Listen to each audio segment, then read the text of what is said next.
Hi, I'm Mark Dice, and welcome back to Let's Play Shadowrun Returns. Alright, so as for right now, we've raised the money, and I have cheap alcohol. I don't know where I got it from, but let's go talk to Paul and get this done, because we just did everybody's quest. Actually, let's see if Blitz, if he's ready. I don't think he is. As you approach, Blitz gives you an easy smile. Hey, Chief, what's up? Nope, he doesn't. So I have to do the Alice mission before he'll get his mission up. Excuse me. I have like, whew, super burps today. Neck puncher, greetings. Amsel peers at you through a battered old pair of wire-rimmed glasses. There's something gentle about the old man, with his silver hair and tweed jacket. He looks more like an aging art history professor than a criminal go-between. Is there something I can do for you? I need your password to transfer Alice's payment onto a cred stick. Amsel sucks in a deep breath. He suddenly looks as though an enormous weight has been lifted from his shoulders. Yes, very good. Excellent, in fact. This has been a long time coming, Neck Puncher. You're telling me. Amsel turns to open a file on his computer. Alright, Neck Puncher. Before you make this transfer, there are things that you should know. Firstly, this is a one-way operation. Once the funds have been transferred to the cred stick, the only person who will be able to access them is Alice. As far as the team is concerned, the money will simply disappear. Alright, well, it's not like we're planning on doing anything else with it anyway. Keep going. Secondly, once you make your way to the rabbit hole with the funds, it's go time. I trust that you understand what I mean by that. Yep, drop everything and head straight to the rabbit hole. Correct. Once you've left to see Alice, her information will be your only priority. No more distractions, no more side work. I'll be busy myself canceling your remaining jobs and smoothing any ruffled feathers. Alright, makes sense. Anything else? Just that you need to be sure before committing to this. Time is important. A great dragon wants us dead, and it's not a thing to take lightly. But you shouldn't return to the rabbit hole until you are prepared to act. If you have any doubts, then I'd urge you to wait. I understand. I'm ready to proceed. He breathes a sigh of relief. Excellent. The password is Volklingen. Once you are en route to the rabbit hole with the funds for Alice's payment, I will cancel the team's remaining obligations. Understood. I have to say, Neck Puncher, this lifts an enormous weight off my shoulders. When Monica brought you on board, I was initially unsure about you. I would never have said to anyone else, of course. But I keep you under a watchful eye. I can see now that I needn't have doubted her judgment. She chose her successor well. Now please, go fetch the information from Alice. He claps a hand on your shoulder. We're one step closer to surviving this mess.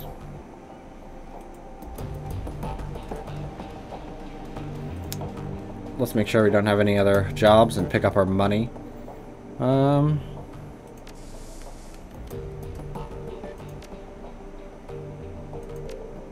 Yep, don't have anything else to do here.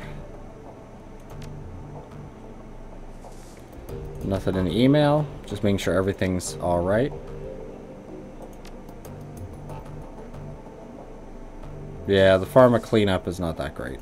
So we can skip that. Oh,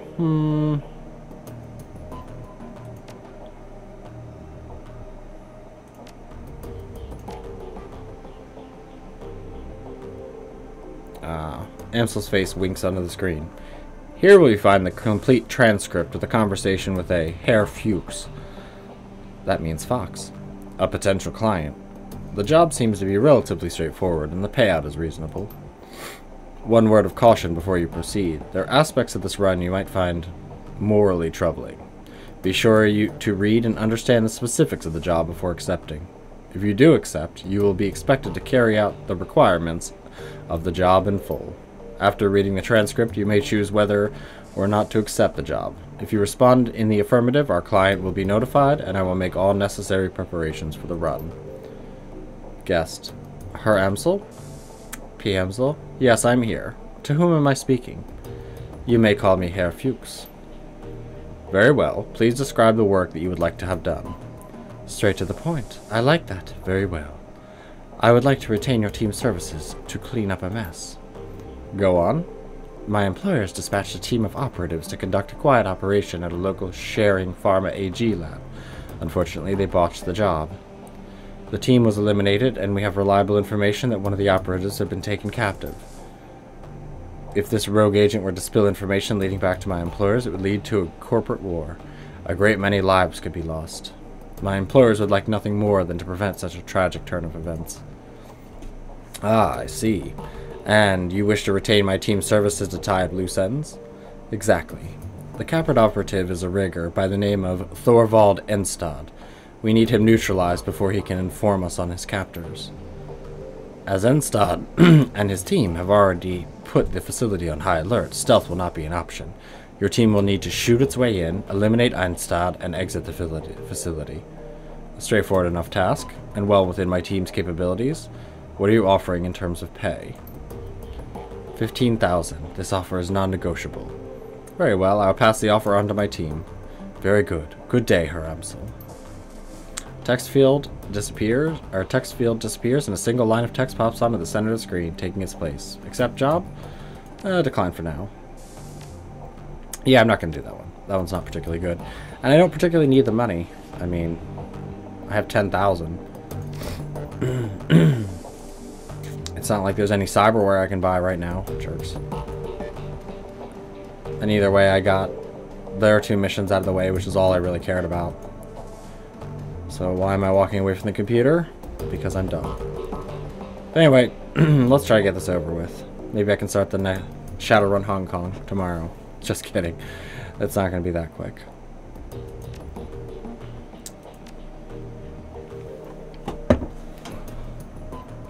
Whoa.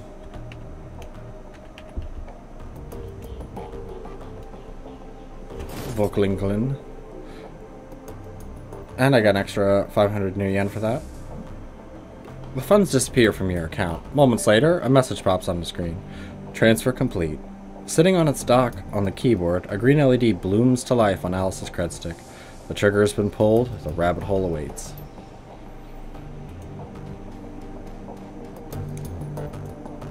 Let's go meet Alice. And by meet, I mean stick a cred stick into an arcade machine.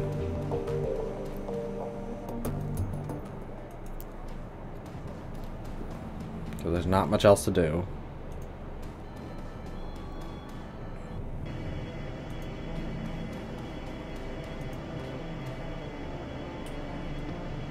Travel to the rabbit hole.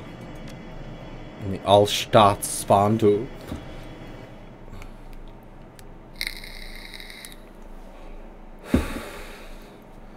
That's just me, luckily. No team, nothing. Down the rabbit hole. The tiny cred stick feels heavy in your pocket, fat with the weight of hard-won new yen. The U-Bahn station swallows you up and sends you hurtling down the rabbit hole, towards Alice, towards the information you've bled for. The train pulls to a stop and the doors hiss open to the dark old platform. With luck, answers lie ahead.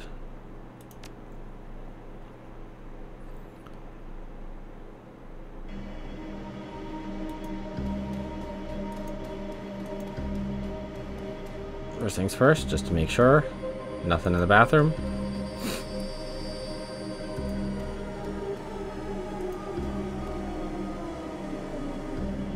Alice's console stands alone against the filthy wall of the U-Bahn platform. The colorful sprites that flicker across the screen stand in sharp contrast to the surrounding grime. Insert the payment to the machine. The cred stick port in the machine greedily accepts your payment. You watch the black plastic of the cred stick's case disappear into the console. Moments later, a familiar sight of Alice's office winks onto screen. Something is wrong here. You can see it in Alice's face. Her eyes are open, just a little too wide. Her smile just a little too forced. It's a look that you've seen before all too often. Underneath her polished exterior, Alice, the Alice, is terrified. Alice, let's go. Hold a moment. I'm transferring your payment now. Alice's attention is fixed on the PDA mounted on her wrists. A moment later, she nods, lowers her arm, and shifts her gaze to you. Her smile looks forced, and her eyes keep darting back at the clock on the wall. Everything seems to be in order. Good. Something's got you spooked, hasn't it? Without a word, she bends to grab something from under her desk. A moment later, she lifts an aluminum briefcase onto the desk. Your information. She flips the case onto the desk, then shoves it towards the camera. As the briefcase grows larger on the screen, you can hear a whine of motors spinning up in the arcade cabinet's guts. With a smooth mechanical motion, a generic brand optical chip slides out of the payment port in front of you. Alice kicks her seat back and stands. Her movements are becoming more and more erratic. Your answers are on the chip. She checks the clock again. Now if you excuse me, I have to run. What if I have questions about your findings? There's a simulacrum of my persona on that chip. Ask it. That's what it's there for. Oh, and Neck Puncher? A free piece of advice for you. You should drop your search for Vauclair. Drop it now and run far, far away. If you don't, you're going to get yourself killed. She leans in to stare at the camera. On the screen, you can see her eyes are badly bloodshot. And stay out of the Matrix, Neck Puncher. It isn't safe. Abruptly, the screen goes black. Alice is gone. The optical chip sits in its cradle, waiting for you to take it. Take that, chipperoonie. The instant that the chip leaves its cradle, the machine reboots itself. You are, again, alone. Okay. Well, that's always good news. But then again, whenever you're dealing with a dragon, it happens. As you settle in for your trip back to the Crispusar, you can feel the rest of the world compartmentalize and fall away. No more distractions, just you, the train, and the optical chip. It sits in your pocket like a hot stone, impossible to ignore. The train ramps up to speed, filling the air with a monotonous electric whir. The sound is soft and low and urgent, like the droning wings of an enormous insect. It'd be soothing if your mind weren't occupied with other matters. All at once, the monotony is broken. Your PDA is buzzing.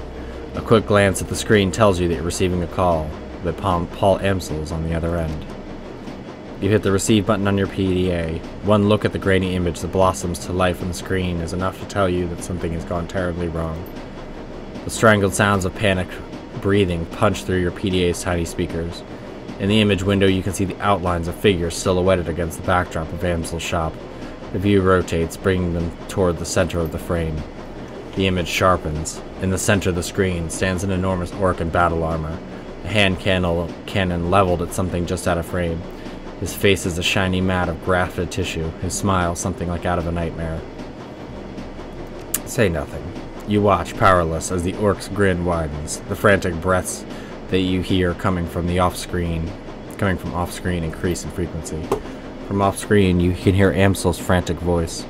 Audrin, please! Tell me what this is all about. What are the Firewing's plans? You're going to kill me anyway. Don't send me off to the grave without...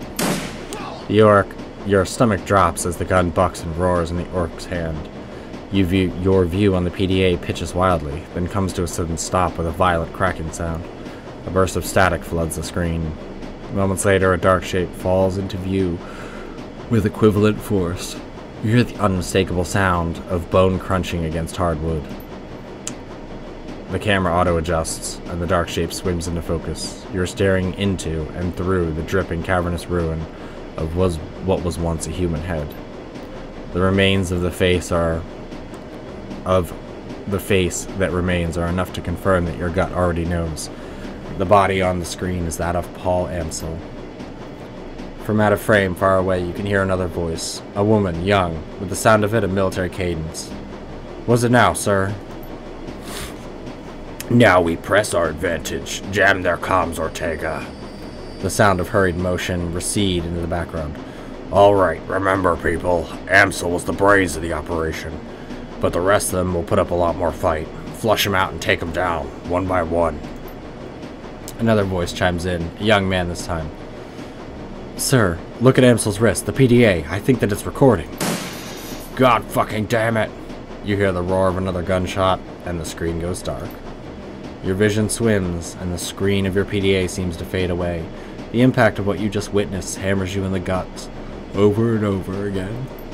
I have to yawn. I need something to drink.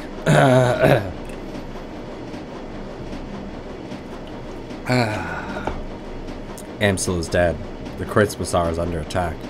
And it's entirely possible that an ambush party is already waiting to meet you at the U-Bahn platform. Whatever your attackers have planned, you won't be able to do much about it from in here. The train is speeding towards the Kreuzbazaar station. No more stops between you and the enemy. Nothing to do but prepare yourself and wait.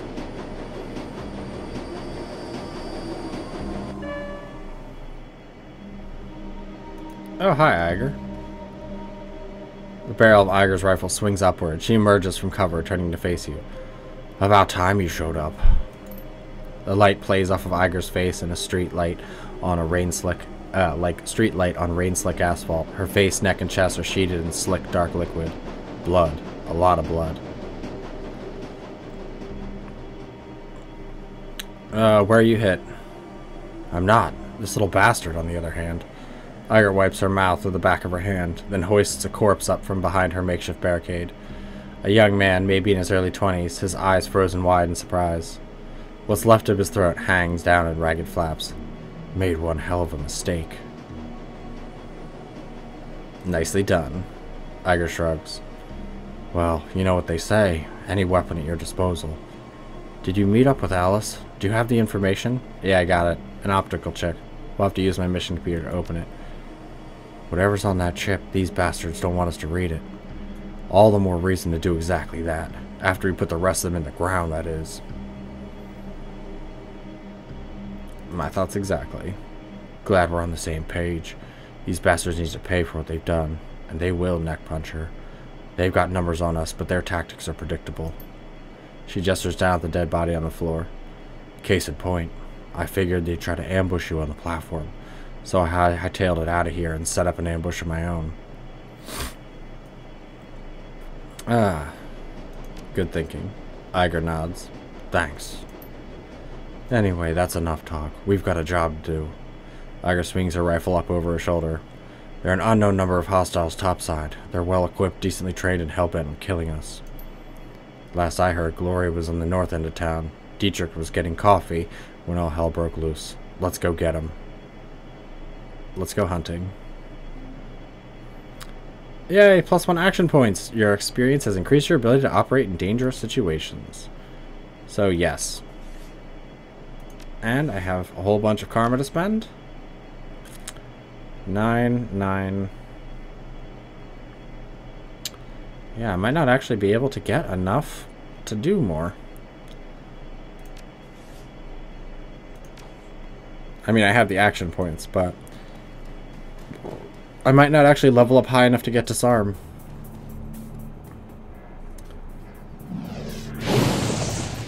Well then. That's a hellhound.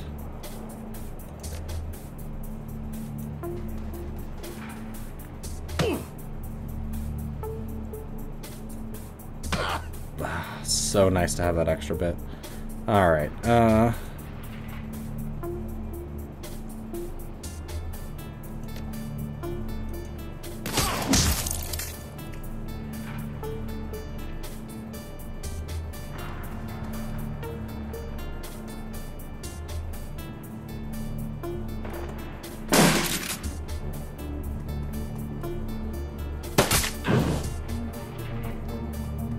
not to worry about that guy. He's on fire.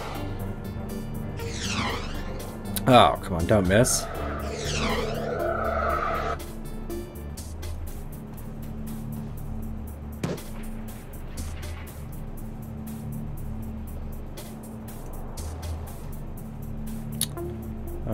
Not too much I can do.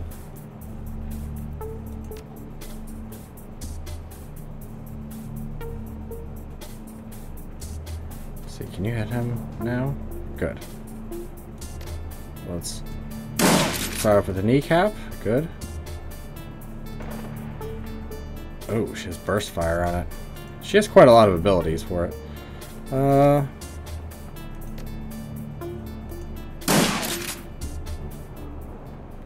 Something ahead of you lets out a low, rumbling growl from the shadows, a primordial sound that echoes down the snowy streets. It steps into the light. Dante. Even from this distance, you can feel the heat radiating from the enormous dog's body. He locks eyes with you, and you can see the fire burning within him. He takes a step towards you, hackles raised. Iger glances at you. Her voice is calm, but you can see the unease on her face. Forgot to mention, fearless leader, your dog's acting funny. I can see that. Happened fast, too, just before you got here. I caught sight of him on the way down to the U-Born platform, and he looked normal enough. Then one of these bastards took a shot at him and winged him. Big mistake. Dante got mad, real mad, and he started shaking and twitching. I saw fire in his eyes. He was on the guy before I could blink. A few seconds later, the shooter was a red smear on the sidewalk, and Dante, Iger stabs a thumb in the dog's direction, looked like this. Hey Dante, hey boy, how you doing? Dante lowers his head, and the hackles on his back, on the back of his neck, the hackles on the back of his neck standing stiff. He takes another step towards you and Iger. I don't think this is working, Neck Puncher. It'll work. Easy, buddy. Easy now. Slowly, the wind begins to shift, and he sniffs the air, looking from you to Iger, then back to you. Acknowledgement washes across his face, and his expression softens. His ears stand back up, and you could swear you could see him smile. Dante takes his place by your side. Well, whatever he is, I'm glad he's on our team. Let's find the others. So yay, now we have Dante. Dante the devil dog. I know all that petting would come in handy.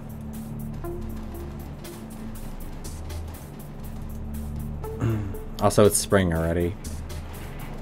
Although it might snow again tonight. Because my allergies are on, like, full blown crazy. No, don't miss. Oh, that's pretty good hits.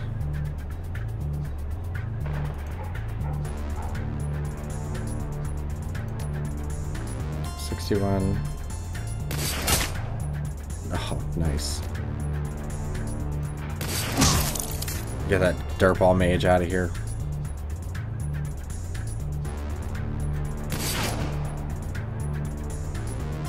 Over here, boss. So yay, we have Dietrich. Well, in that case.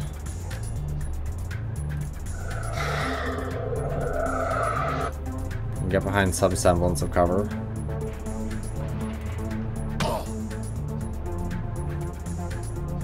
So Dante has rip armor. Does AP damage as well. He's a good doggo.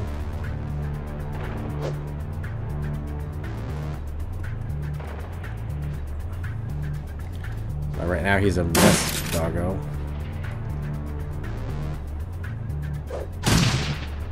Well, that's just jerky.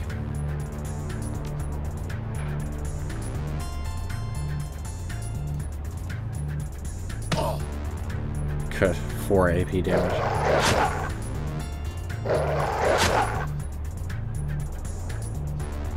Alright.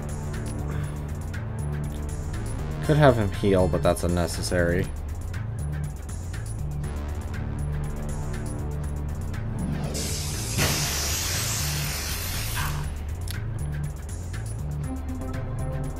Actually, oh, there you have it. Iger, can you hit him?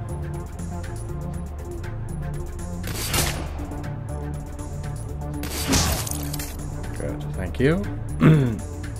Now move up. Oh, you still have one.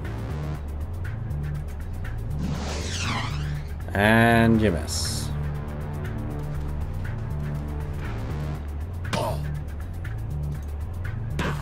Loving these actual criticals. Stop shooting my dog, you dick.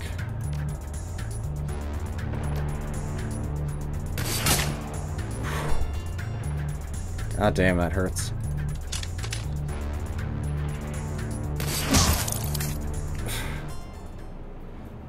Iger's damage is stupid. It's great. Come on, Dietrich. Let's go. Let's go get glory.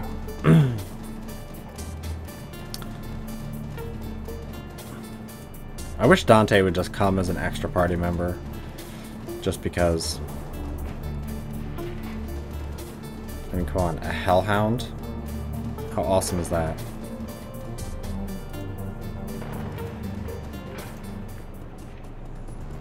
Oh, trying to be sneaky bitch, huh? Got quite a lot of people up there, and Gloria's being an idiot and using that for some reason. Alright. Me.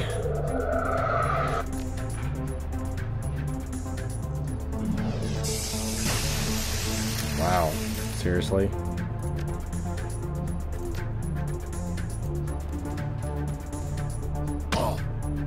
Good.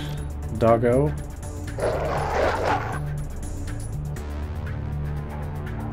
Alright, just a mercenary. There's a conjurer. So we can take the conjurer out.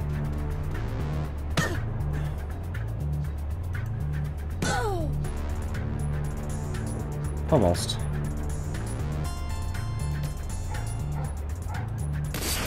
Oh, from downtown.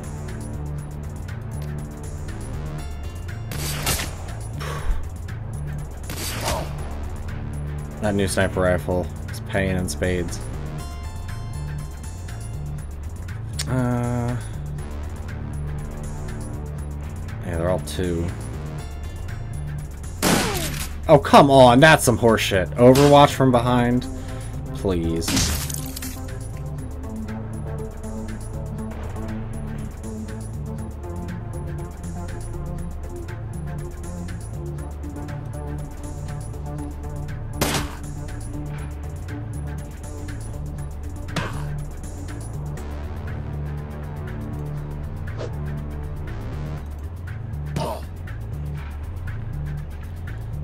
Let's go for glory.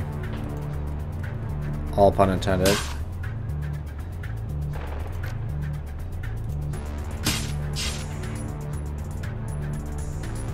Alright. Dietrich, don't fuck this up.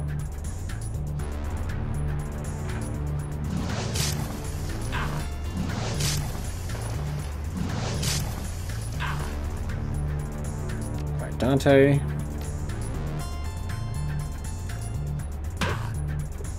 Yeah, murdered by a dog.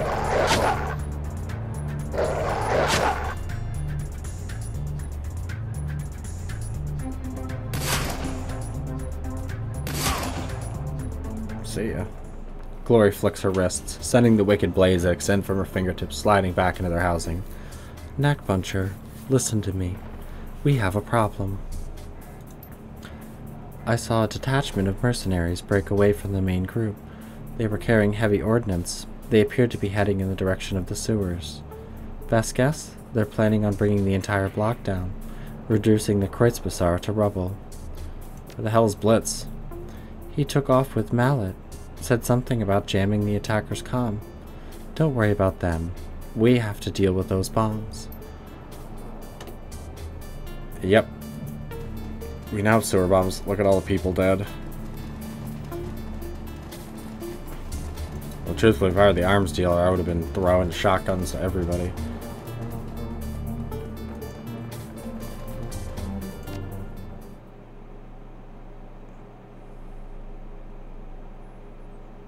I think you get healed when you go down.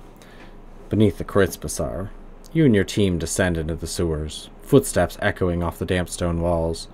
You barely notice the smell. There's no time to waste. Audrin's team of mercenaries is down here somewhere, racing to plant their explosive charges beneath the quays.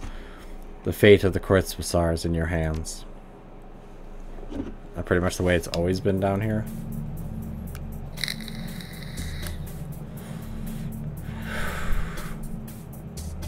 So basically we're on a time limit now. So basically I'm going to break into 2 teams. Probably me and Iger and then these 3 over to get the other bomb. But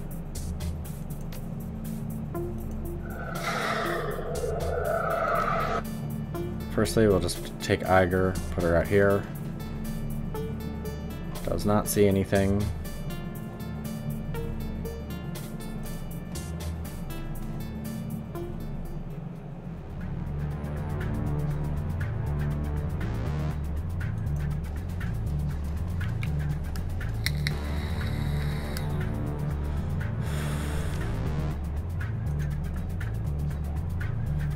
It's nice that you get to keep the doggo the whole time.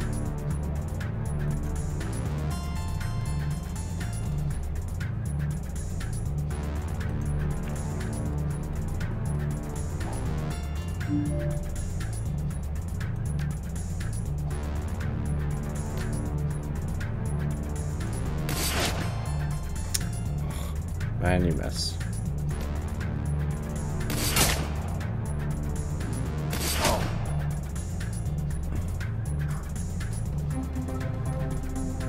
Surprise!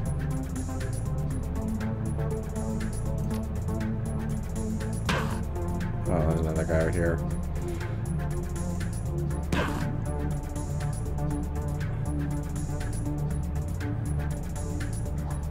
Alright, well, Dietrich, how far can you get? You get right here. Maybe then we can see somebody. Okay, someone in there.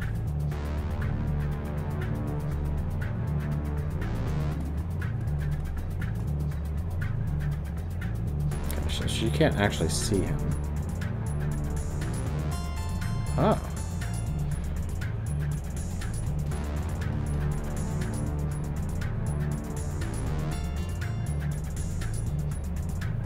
She can't really have to go in there and do that.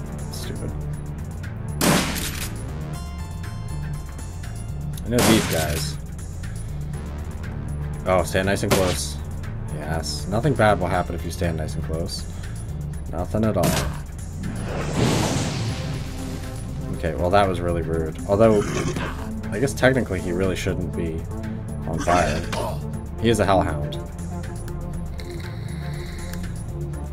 Alright, Iger.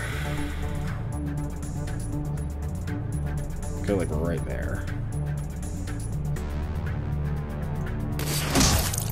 Whew.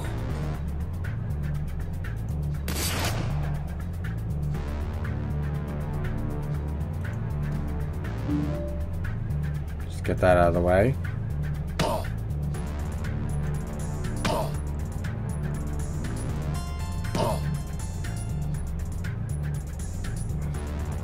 Alright,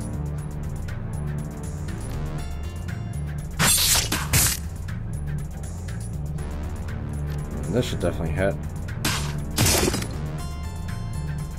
Good.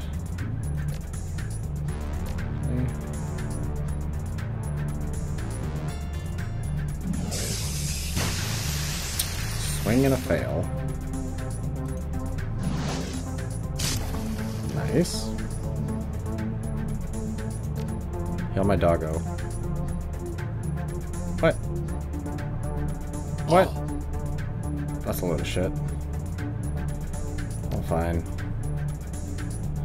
Well, I don't know why with unbalance you're less likely to hit them. Sure, we'll go with that.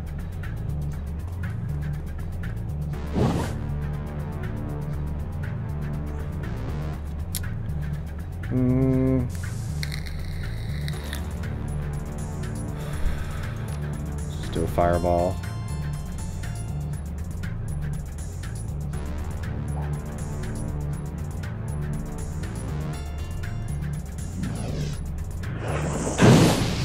I don't really care if I hit the ghoul. Well, it doesn't matter much.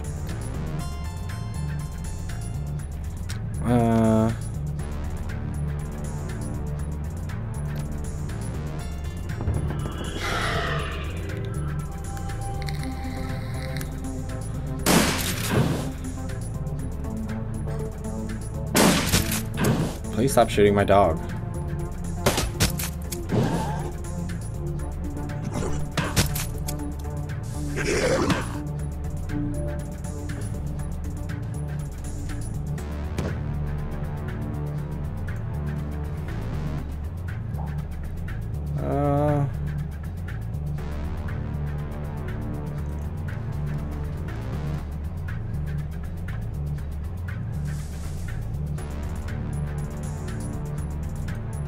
Yeah, get over here.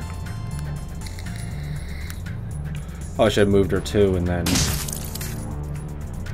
just 3 turns, really.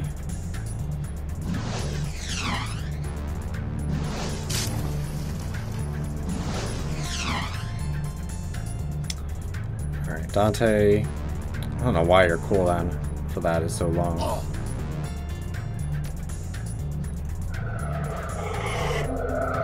All AP lost, and fire weapon. Well, that sucks.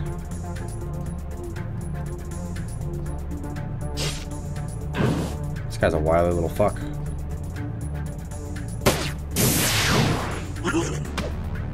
See ya.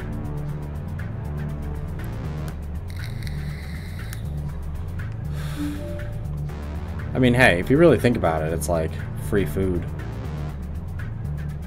Alright. I'm gonna need you to come down here and rip armor if you can. Good.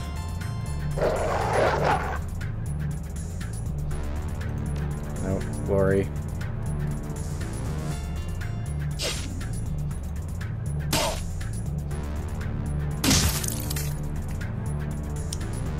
Good.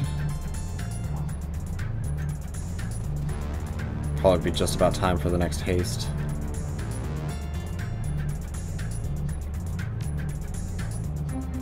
Let's see. I wish haste showed the actual timer. Load.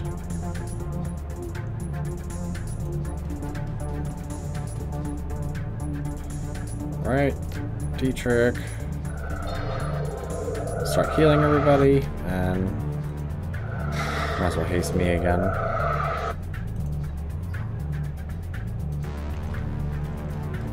Then I have Glory and Doggo start moving up.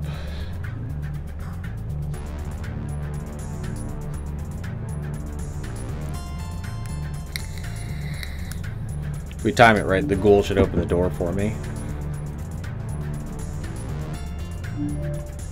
Actually. No, then the rest of this battle's pretty easy.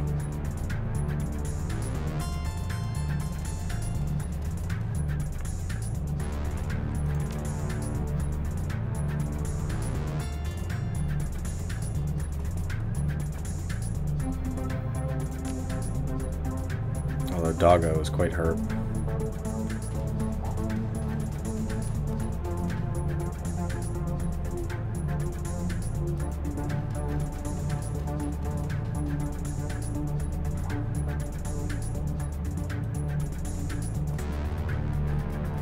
But Dante and Gloria seem to always have, like, the same movement pool.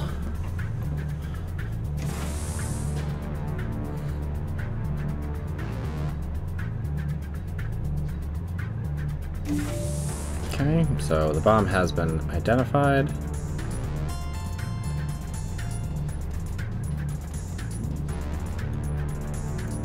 Dante, you come up here.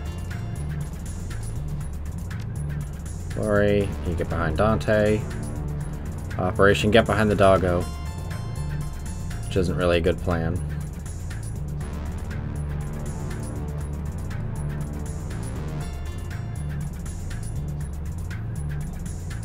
Let's put you on shotgun Overwatch. Hey, look, there's a mage in there.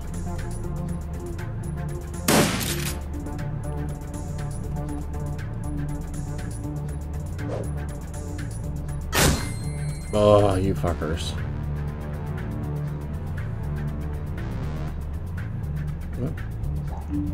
Looks like the ghouls are doing their job. Alright, dog, go open the door. Alright, Dietrich, you heal mine Doggo.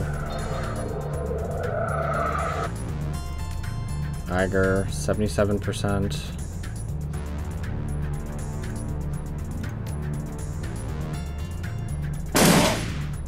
Ooh, oh man, that had to hurt. That had to hurt quite a bit.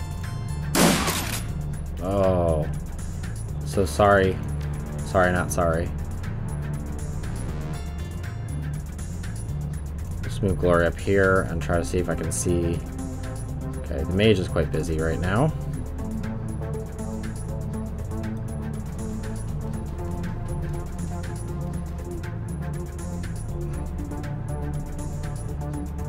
You can breathe fire, but you can't hit anything.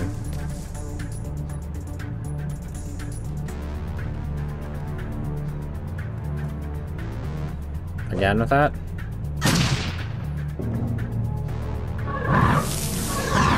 Fire elemental. Oh, the fire elemental went crazy right away. Oh, that sucks. Oh, that sucks. Oh well, let's defuse it.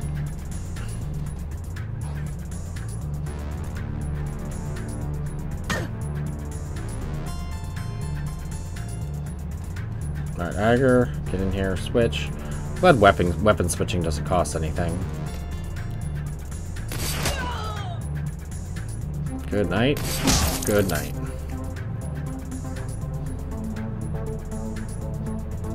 Okay. I guess we just have to wait for the turn to end.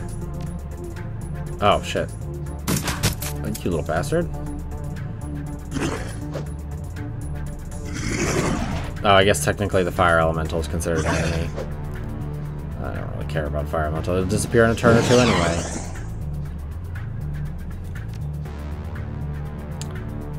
Get out my shotgun. My shotty.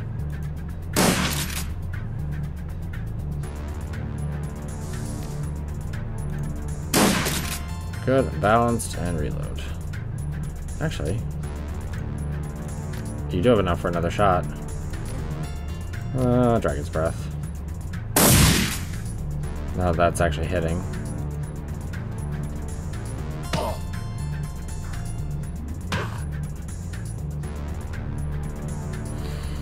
Alright. Glory. I can't get up there and hit him. Or miss too, that's really what I wanted. It was my secret tactic.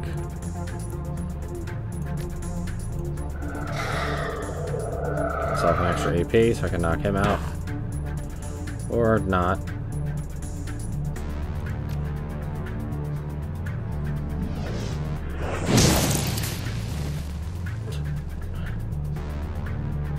I do like how he just explodes when he gets hit with that fireball.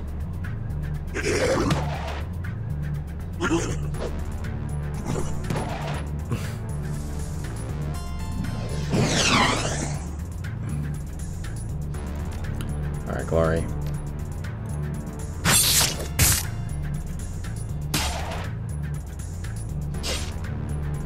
Goddamn imp. Die. Punching spirits isn't easy. Come on. Alright, Glory.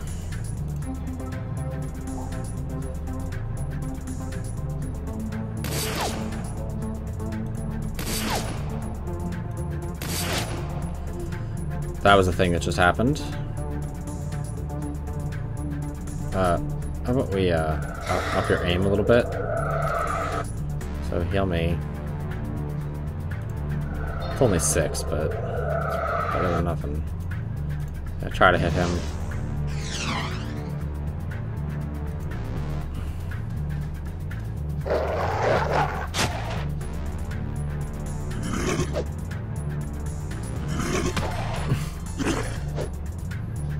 The spirit's probably like, wow, fuck the material plane. No, doggo!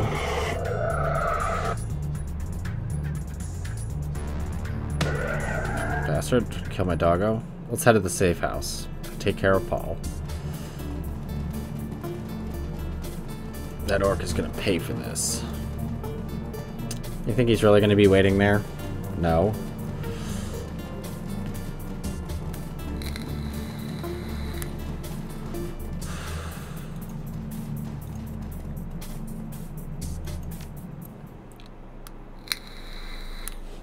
I don't even think you can talk to the ghouls down there. But they don't appear, I don't think, until you do the actual sewer missions. Otherwise, they're aggressive to you. And that's it. Those are actually healthy ghouls. The Kreuzbazar. You emerge to the foulness of the sewers, only to be met with the equally dark stench of cordite and death. Although you've saved the keys, it is far from unharmed. Residents wander the streets dazed, holding their wounds, tending to others, observing the damage. The look in their eyes tells the story. Their illusion of safety has been shattered. You enter Paul Amsel's trade emporium, already knowing what you'll find there. The knowledge doesn't make the discovery any easier.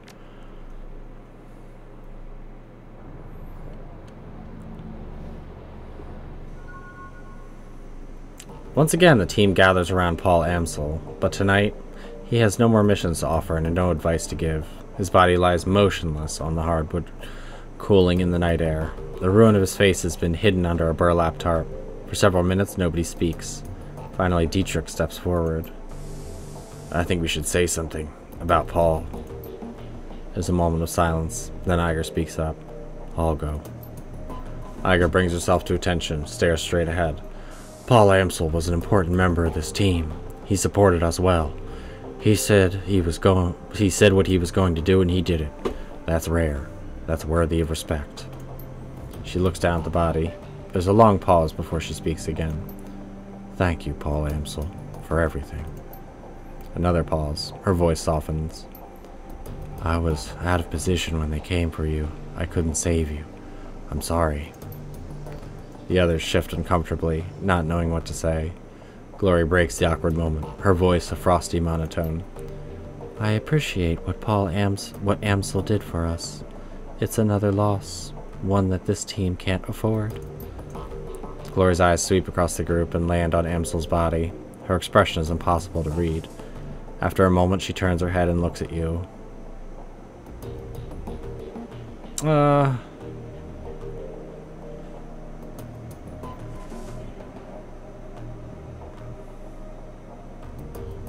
It's part of the job. Paul knew the risks, probably better than most of us. Nothing we can do but clean up and move on.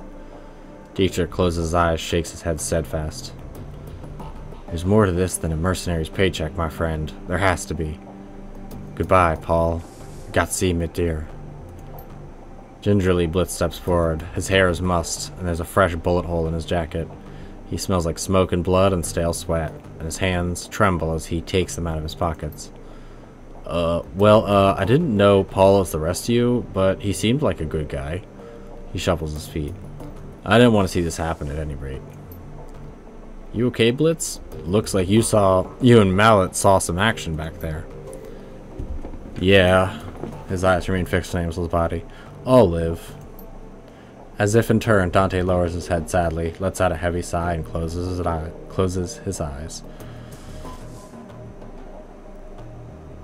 We need to take care of this body. We can't leave it there. I'll take care of it after we watch the chip. Don't worry, I know what to do. Be respectful, but be quick. After all, it's only a shell. Paul is with Monica now. We're all going to be with Monica soon if we don't do something. The Firewing came after us once. She'll do it again. Dragon really wants us dead. No shit. Whatever she's planning, it's clear that Pure Swing will allow no disruptions from us. Or from anyone. Come on, everyone. Let's get a look at that optical chip. I want to see what we're dealing with. Oh, but first, points for everybody.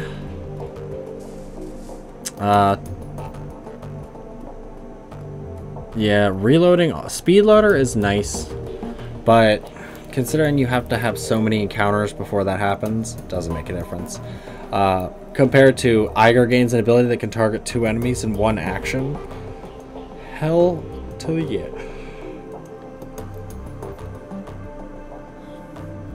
Let's see. Dragon Slayer now harms all foes within 3 tiles for 16 damage. On subsequent rounds, targets take 5 hit point damage and 1 AP damage. Dragon Slayer's shield. Dietrich's idol grows more powerful, decreasing incoming damage by additional 2 points. Radius 3, duration 3. Yeah, Dragon Slayer's Wrath is way better. And for Glory, she can either gain a Ruger Super Warhawk, which is pretty good, but it's only 14 damage. Yeah. And it has 4 armor pierce. So it's a specialty weapon, but Trauma specialist, gain a better Boo Mona kit. Hell yeah.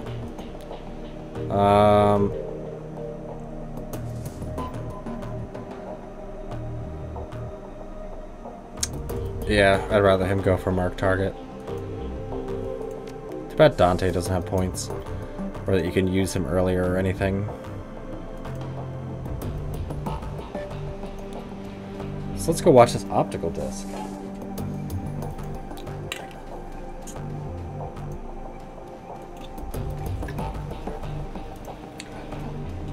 Also, let's pet Dante. Dante lifts his head and looks up at you mournfully. The feral aggression is gone from his eyes. He's changed, you can see it, but he's still Dante. So, Neck Puncher. Dante was very helpful out there, but I'm a bit concerned about his...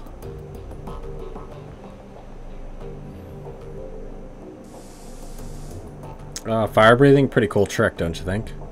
It is handy, that's not hard to argue. He's not a normal dog, not by a long shot. Is he possessed? I assume you've checked his aura and discovered he's part hellhound. Monica trained him for months to be combat ready. We had a hellhound in the house and Monica didn't tell us? For months? Neck Puncher has him under control. Dante performed well in the field. Followed commands flawlessly. I have no concern. Yeah, Dante stays with me. Where I run, he runs. Hell yeah, doggo. Who wouldn't want a hellhound that shoots fireballs? I mean, seriously, a dog that shoots fireballs. How awesome would that be? The cool blue tones of the workstation's main menu fills the screen. Blinking message in the upper right corner notifies you that you have 5 unread messages.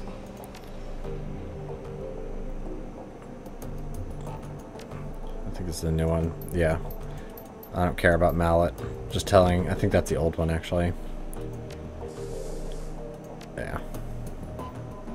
Read contents of Alice's optical chip. You slot the optical chip into the computer's waiting chip jack. On the screen, Alice's office blossoms into view. A half-second later, a real-time simulation of Alice appears, seated behind her mahogany desk. Something about it reminds you of a figure from a wax museum, lifelike but dead inside. It greets you with a facsimile of Alice's joyless smile.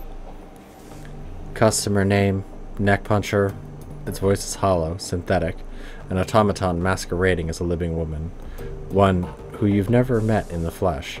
Account number 1012579. Greetings, valued customer. I am an offline simulacrum of the Alice persona. I have been included on this chip to answer any questions that you might have about your information purchase. Nice piece of tech. Not now, Blitz. If you are ready to proceed, I will present Alice's findings. You may interrupt this presentation at any time by at any point by saying, Alice, I have a question. We're ready. Let's get the show on the road. Very well. Commencing presentation. Simulacrum goes rigid for a moment, then seems to relax. When it speaks, it sounds more natural, as though the real Alice is speaking through it. All right, Neck Puncher. I've got good news for you and bad news for you. Let's start with the good news. I found Vauclair, and he is alive. Thank God. The trail of your missing doctor was a long and slippery one. The fee that you paid me barely covered my cost for the job. I sent a team into the SOX on a fact-finding mission. I bribed government officials. I greased the palms of wage slaves at megacorps all across Europe. Each step I took eliminated possibilities, drew me a little bit closer, and finally I found the place where Vauclair is being held. The simulacrum makes a sweeping gesture with its right hand, and an image switchblades onto the screen, a grainy overhead photograph, annotated with map coordinates. You recognize it immediately. This is where you'll find him. He is being held captive at a remote estate called the Harfeld Manor. You've got to be kidding me. He was there the whole time?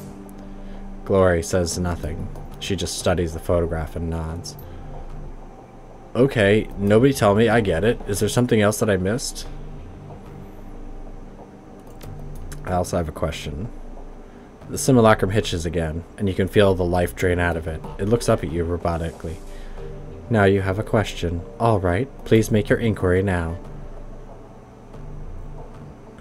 What else did you turn up about Hartfeld Manor? Seismological data and thermal imaging confirms the existence of a large hollow chamber under the estate. It is my suspicion that Dr. Vauclair is being held somewhere within this substructure. If Feuerschwing's kept Vauclair trapped there for almost 20 years, she's got to have a reason for it. It takes effort and resources to lock a man away for that amount of time. So what's her endgame in all this? Why not just kill him and be done with it? Malice? Revenge? Who knows? Remember that this was the man who shot her down, sent her crashing into a radioactive wasteland. If somebody did that to me, I'd want to hurt him too, and I'd make it last. I think this goes deeper than that. According to Winter's DVD, Vauclair designed the experimental weapon that shot her down, and the weapon split her body from her essence. Glory glances down at her own steel and chrome arms and suppresses a shudder. If I had to guess, I'd say she's trying to make him fix whatever he did to her. That's what makes sense to me. There's a moment of silence as the group processes Glory's suggestion. Before anyone can speak, the simulacrum cuts back in. Do you have another question? You said that Vauclair is being held at the estate. What evidence did you turn up to support that? One of my assets at Transys Neuronet provided me with a video feed dated 2053-1010. The feed was taken by a corporate surveillance drone. Playback commencing. The screen is filled with grainy black and white video feed. You recognize the Hartfeld Manor photographed from high above. The camera pushes in and the image sharpens. Through a barred ground-level window, you can see the shape of a stooped, emaciated figure. His body shows clear signs of neglect. The figure is unmistakable. It's Vauclair, 20 years older and worse for wear. His skin hangs loose on his bones, and his cheeks are hollow. There's a distinctly gray pallor to his skin. That's Vauclair, all right. What's left of him, anyway. Doesn't look like they've been feeding him much. He shakes his head. Poor bastard. Another figure steps into frame behind Vauclair, an orc. He turns his head slightly, and the skin grafts catch the light. Vauclair slowly turns to face Aldrin. The video feed cuts out. The simulacrum stares at you impassively. Do you have another question? No more news. No more questions. Let's get on to the bad news. Very well. Feel free to interrupt again with any future inquiries. Simulacrum pauses, and a brief tremor washes over its body. Its eyes flutter, and you can hear the sound of your computer working to process more of the chip's data. Iger turns to address the team. If Vauclair is at Hartfeld, we've got problems. The last time we broke into that place, they took Monica out. It was a miracle that any of you got out alive. Yeah. But now we know what's down there. This time we'll be prepared for this. Prepared for it. We can handle this. Iger shakes her head. No, it'll be worse this time. First time we went in, we had the element of surprise on our side. But now they'll be expecting us. They're hunting us, remember? Their security team is going to be waiting for us, Dietrich. That Audrin bastard is waiting for us. And even if we make it past them, we're going to have to deal with the dragon in the basement. Well, what else can we do? Cut and run? Last time I checked, that wasn't an option either. Even if it were, I wouldn't take it. I'm not running from this. Not after what they did here tonight. Yeah, I'm with Dietrich. No guts, no glory.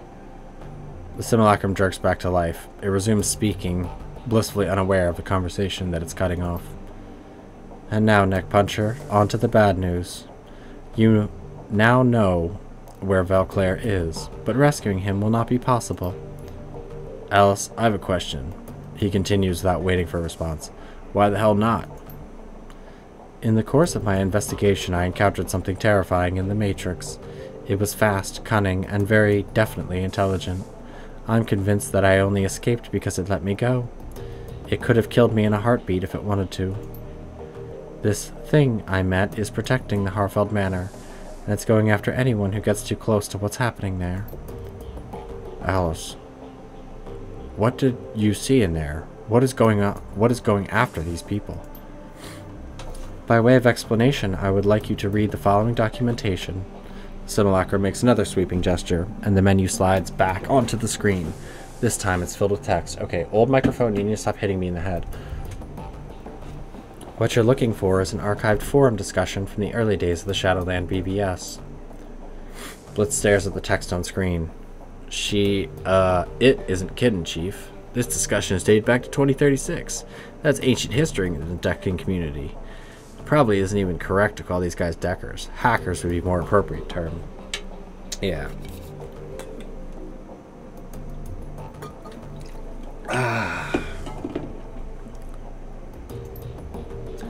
When you're finished reading it over, say, Alice, I'm done, and we can continue. Read the archive discussion. As you lean in to read, the text slowly begins to scroll up from the bottom of the screen. You'll hear about the SK team that got crisped a few hours ago. Whole lab's worth of researchers, all burned and broken beyond recognition. Ugly stuff. At this point, who hasn't? Power spike got them through their data jacks like a bolt of lightning in the brain. A 1 in a million accident is what they're saying. And you believe that? Got a more plausible explanation? Yes, actually, it was a cleanup operation. Color me intrigued. What were they cleaning up? A secret project that Loftweir didn't want anything to do with. You might have heard rumors about it. The project was named Apex. And you've lost me. Apex? Clockwork? Seriously? That old line of dreck? I'm telling you, jokers, Apex is real. Or at least it was, until the Whizworm pulled the plug. Come on, Clockwork. We're still decades away from seeing a fully functional AI. You know that. Those Apex stories have been floating around. They're just some conspiracy nuts' wet dream. Fine. Keep your heads in the sand. Some of us know the truth when we read it. The Earth is flat. Okay, Clock. I'll humor you. But riddle me this. If Loftweir had an armed and operational AI in his claws, why'd he kill it? You remember what happened to most of Echo Mirage? The crash virus killed them, fried their brains. But I don't see what this has to do with anything. The commercial release of the CDT-1000, some security firms were working on counter-intrusion software that could do the same thing. Black IC. You can look it up if you don't believe me. Whoa, scary stuff, man. Well, the goal of the Apex project was scarier. I see that waits for you to come to it.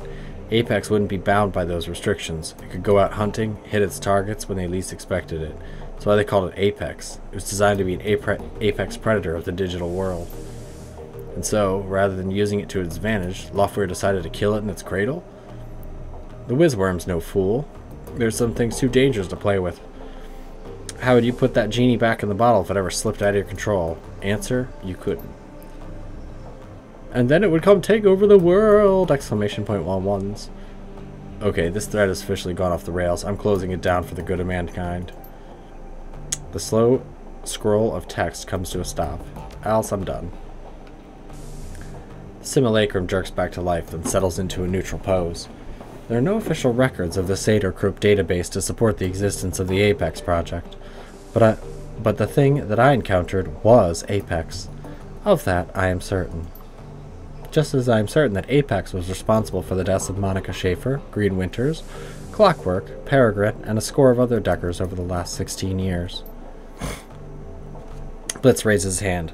Hold up. Alice, I have a question. I thought they said Loftweir killed Apex. They speculated as much, yes. They were wrong on that count. I do believe that Sator Group was developing Apex as tools for Matrix warfare. I am also convinced that the IT personnel who were killed were the Apex development team, but I don't think Loftweir was responsible for their deaths. Apex killed them.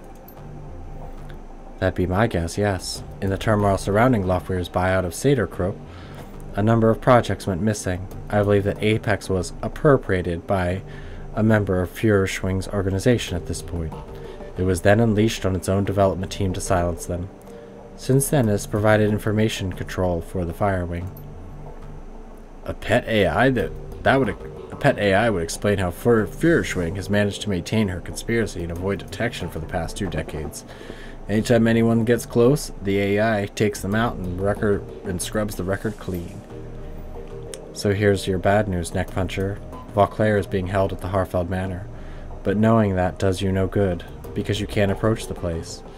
I doubt that you could open the door without Apex prying you. We did last time. They said they were trying to protect their secret, like Aldrin said. If we hadn't gone down into the basement, they'd let us go. Apex didn't react to us until Monica attempted to force the door in the basement. And now the cat's out of the bag, and they have no reason not to pull out the big guns on sight. Dietrich grimaces. You're right. We can't go back while Apex is in place. The room falls silent. Finally, Iger turns to you. What's the play, Neckpuncher? Can't turn back now. If Apex is staying between us and Valclair, we need to find a way to kill Apex. Fucking A, boss. I'm in. You hear that, Alice? Do you have any suggestions? Simulacrum hitches again. The pause stretches and finally comes back to life. The AI has a kill switch, but Alice deemed any additional contact with Apex to be an unjustifiable risk. Attempting to reach the kill switch would be inadvisable.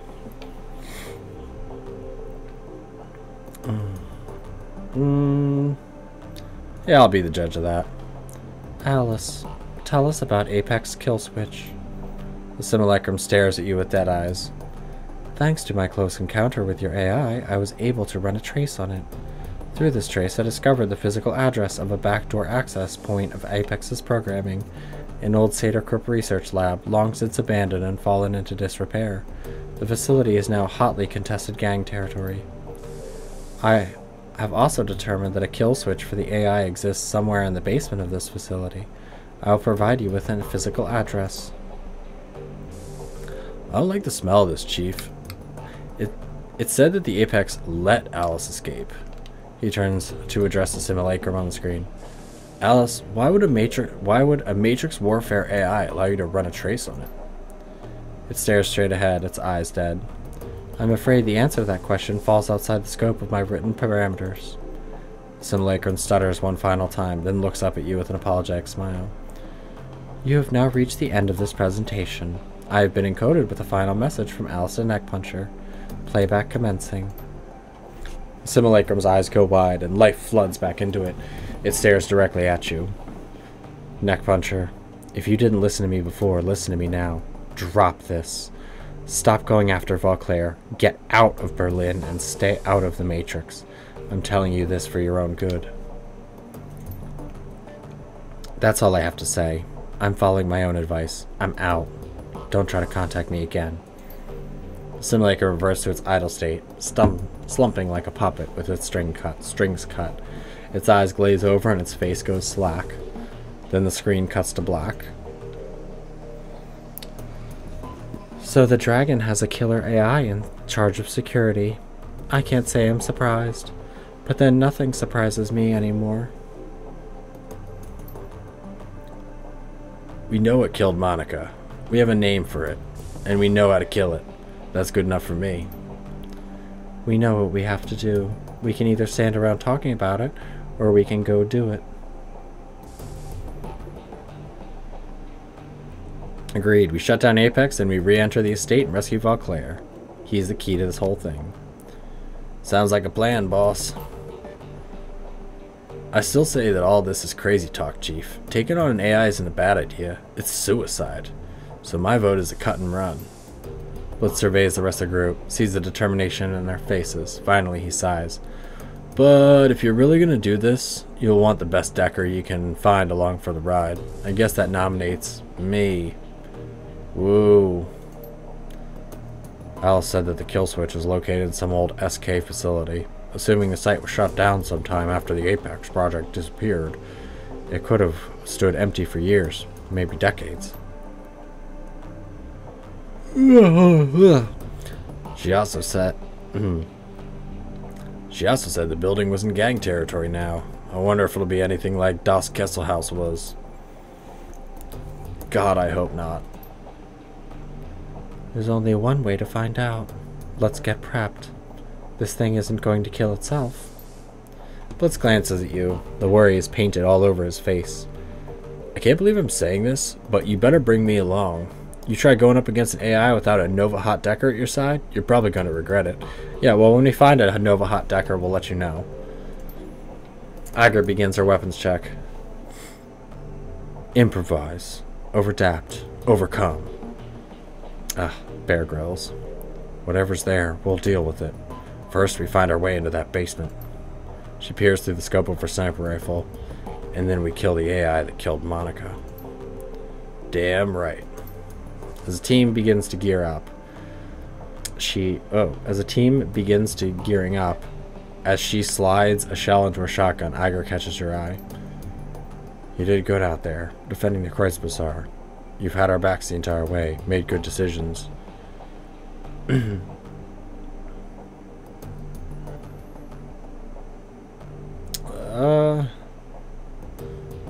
we gonna hug now? Iger snorts. Oh, you want some of this? At least you can take it. It'd probably break the others. Anyway, we should get back to it. We got an AI to take out after all. She pauses for a moment, frowning. Neckpuncher, do me a favor and keep your eyes open on this one. We're walking in the unknown here. Makes me a little uneasy. Don't worry, Iger, I've got your back. She smiles, clasps you on the shoulder. I know you do, and you've got yours. You've more than earned it. Stop it, you're making my mascara run. She smirks as she slides a shotgun into its sheath on her back. I have that effect on people sometimes. Come on, you two. We got a job to get ready for. This isn't Mass Effect. You can't make sweet love to all your party members. Most you can do is get a little flirty. So don't get too excited.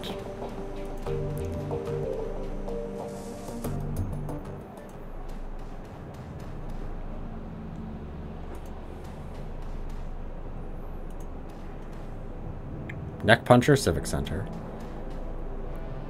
Let's talk to Samuel Beckenbauer. I said talk to me, you butthole. Neckpuncher. What a relief it is to see you alive. Samuel wraps you in an enormous hug. You should know that your generosity saved dozens of lives. What happened? When the attackers came, we all took refuge in the Neckpuncher Civic Center. Its strong walls and sturdy gate kept us all safe from harm. Had our people been on the street, had they been in our old building, which came under fire during the attack, none would be alive. We owe you, Neckpuncher, more now than ever. You may not look upon yourself as a hero, but to the people of the Kreuzbazaar, that is what you will always be. Alright, no questions, just passing by. Yeah, so if you don't build that, there's like mass casualties and people don't like you.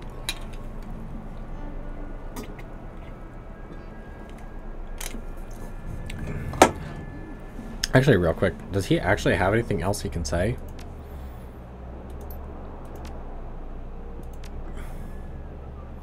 Nope. Yep, that's the end of his dialogue.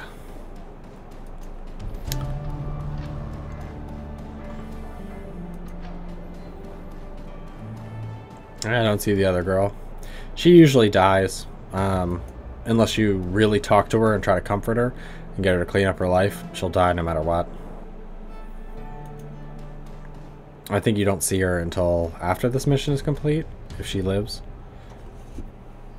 Alright. She doesn't have anything to say.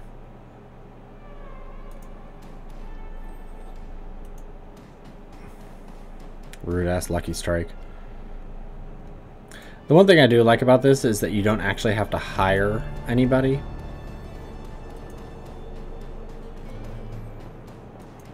I also assume Zach Flash is dead. Nope, he's still alive.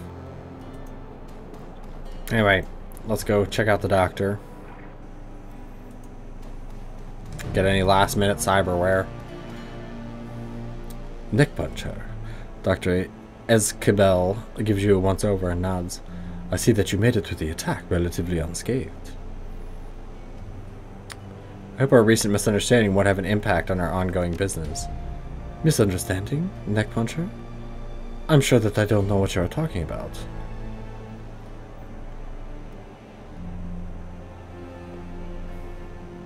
At our friends in the sewers. You're not hearing me. I don't know what you're talking about. I know nobody in the sewers. You know nothing of my extracurricular activities. As long as you're on board with that, our deal together can continue unabated. Deal? Deal, Doc. I need some cyberware.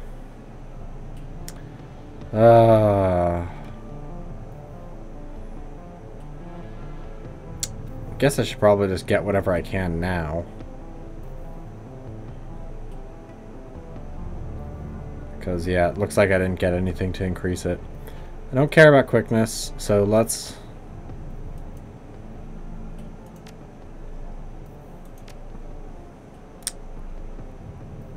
see. 8 points, 1 quickness, and 1 dodge. It's pretty nice, but essence cost 2 is really expensive for that. Whereas I could get 2 strength and 10 hit points.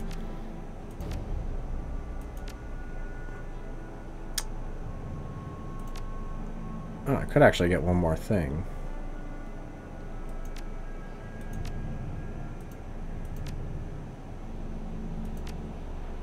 Yeah, because that I'd still get to keep it. So let's see. Essence costs 1 for 1 extra armor. Plus 1 movement. I already have this. I know. Which one do I have? Yeah, as a Kevlar. Don't need plastic.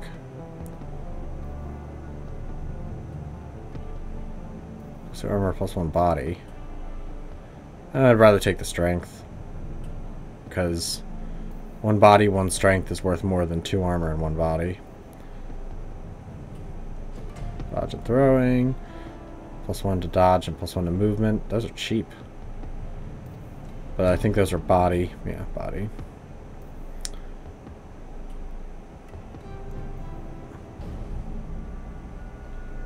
Oh.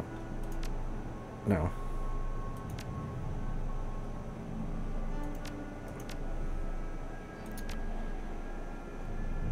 So I can't get that.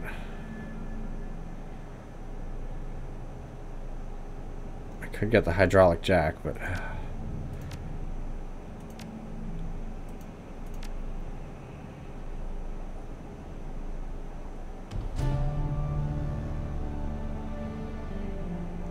because I could do this, but then if I got a leg, quickness and dodge. But 2 is really expensive for that, as opposed to getting 2 really good stat points for me. Or 1 really good stat point.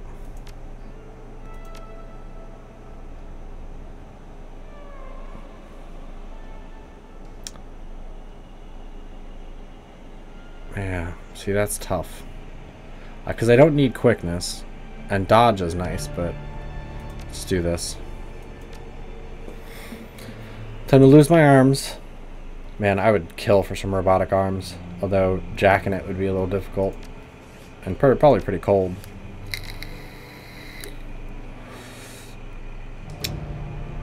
Yeah, so my body is technically higher than that. But since body doesn't have a line limit, you can't see. Alright. So, almost enough for disarm.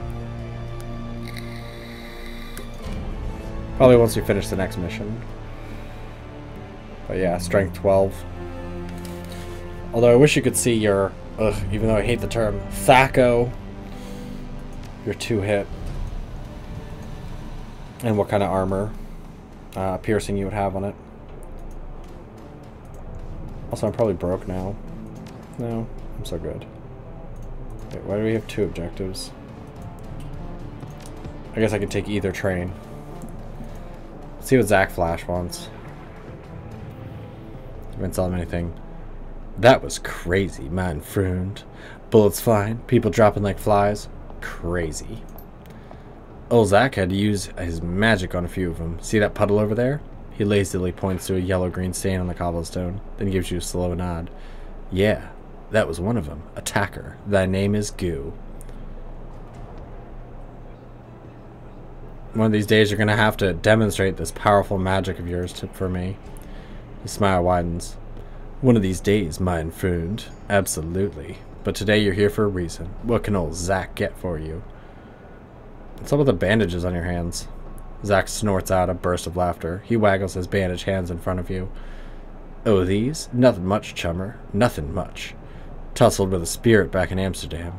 You know, we elves are very spiritual people. Yeah.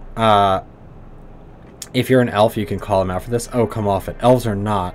on the whole, any more or less magical than anyone else. I'm in a position to know. So I've heard. Zach's eyes bug up. Zach's bug eyes light up with excitement. Jesus. You heard right. Damn right, chummer. Elves, you know, my people, are creatures of the spirit. We've got the magic in our blood, whether we sling spells or not. I'm telling you, I've talked with spirits all my life, and it has nothing to do with praying to a totem or studying spell books. Zach lowers his voice in a conspiratorial whisper. Between you and me, my mojo is stronger than any corpse-wage mage. All those rat scum bastards that has technology, they cast spells all day and night, right? Fire this and lightning that, just tossing them around like candy.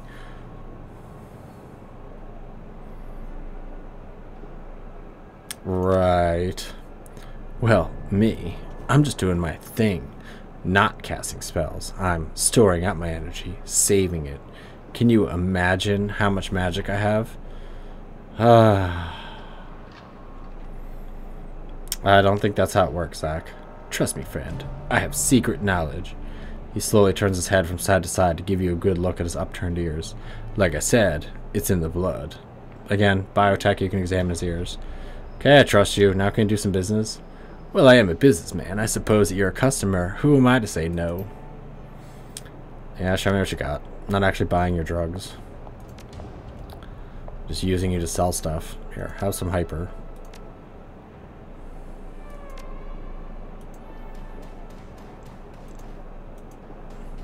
Ah, thought the gunsmith guy was gone. Gunari.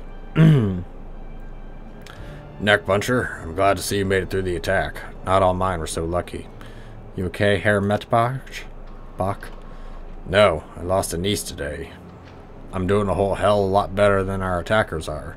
Those sons of bitches hit the wrong keys. I put 6 of them in the ground personally, and when I found out who they are, where they lived... He turns his head and spits.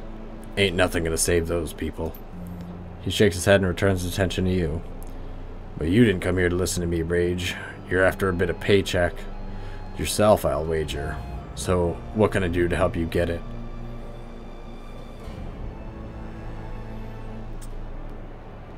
I have the cash. I need weapons. Show me the goods. So I think he gets one more armor set. +1 close combat and dodge. I would lose 1 strength for it. Close combat is pretty nice. Or armor 9 with 1 body. Yeah, I think I'm gonna get that. I mean, a close combat and dodge I think would be better than 1 body. Yeah, let's do that. Lose 1 armor, not a big deal. Plus, look at me. I look like a road warrior. Although I do like the duster, I'm not gonna lie. Duster is pretty awesome.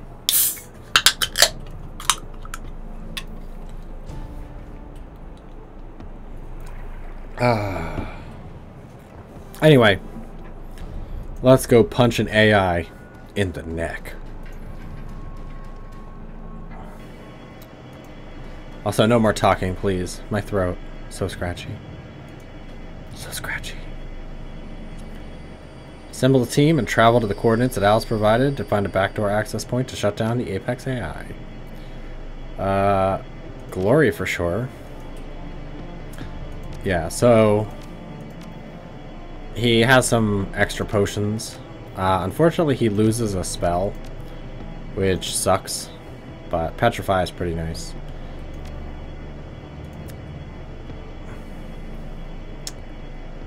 Although I'm pretty sure...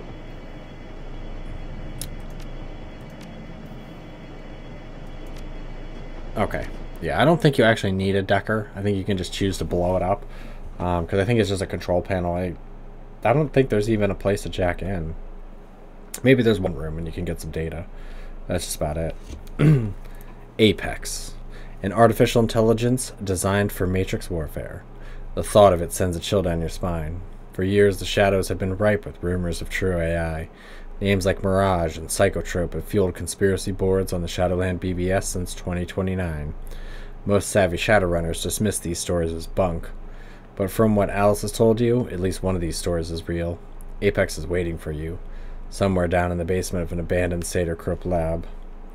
Unfortunately, you're going to have to wade through a lot of gang territory to get there. I don't mind killing gangers. I'm okay with that.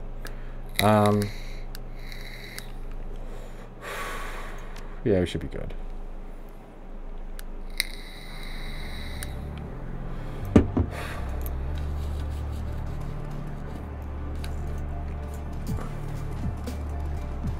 How's it going? A huge orc in ragged combat fatigue stepped forward to meet you. He walks with the swollen bravado of a man who's used to getting what he wants. One of his meaty arms jerks up, hand held upright in the universal sign for stop. The other clutches a bulky assault rifle. The orc inspects you. His body language is decidedly unfriendly. You don't look like a magnifer. You're not one of us. I'm guessing you ain't here for the hub either. So tell me, who are you and what's your interest in this building?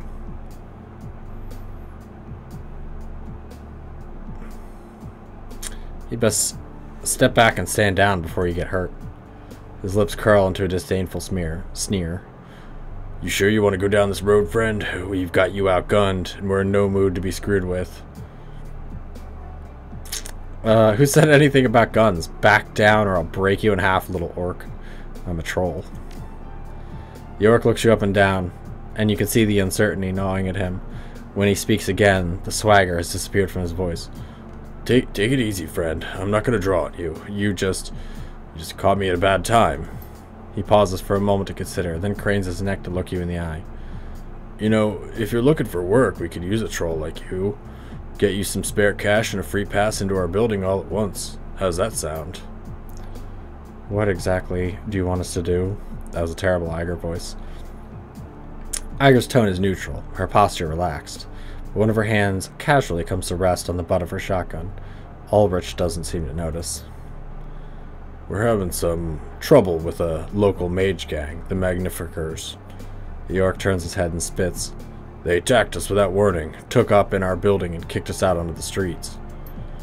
Me and my boys were the rightful protectors of this block. But the assholes that screwed us, they got the building buttoned up pretty tight. We can't get in there and make things right, but maybe you can. If you could enter the building and do some damage to those Drek-eating Magnificers, the Arbiters would be willing to pay you 200 new yen per kill. You bring me back their amulets and you get paid. How's that sound? Iger raises an eyebrow. Your call, fearless leader. You know the timetable we're working on.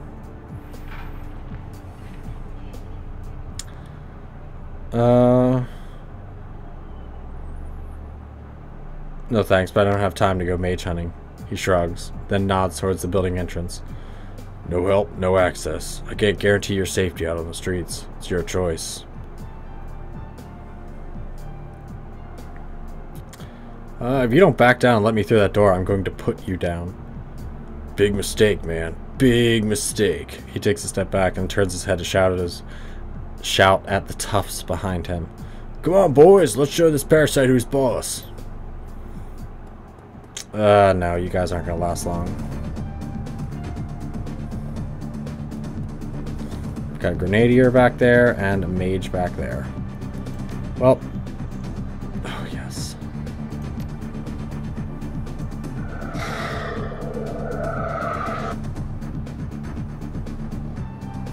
Who do I want to kill first? Let's go up to the grenadier.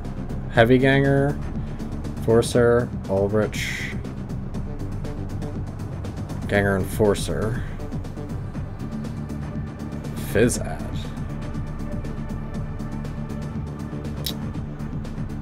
Well, he has the most armor. And I miss. Awesome.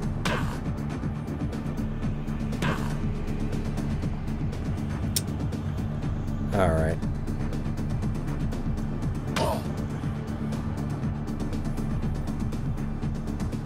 Glory, you switched your hand raisers. Oh. Oh, heals the last wound taken by the target. Nice. They changed that? and...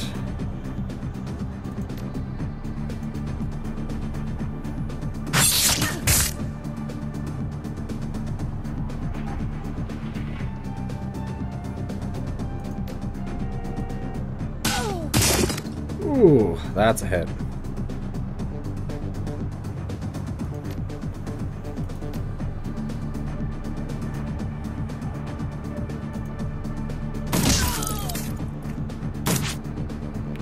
Tiger.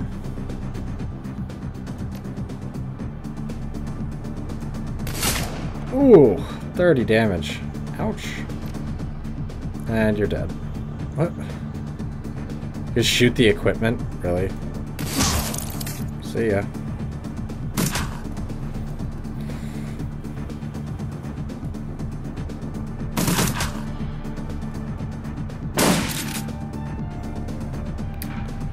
Well, the first thing...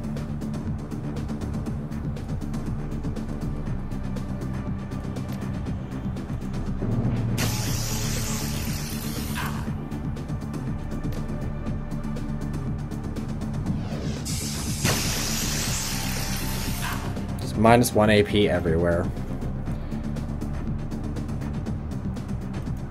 Yeah, let's go down and take care of Ulrich.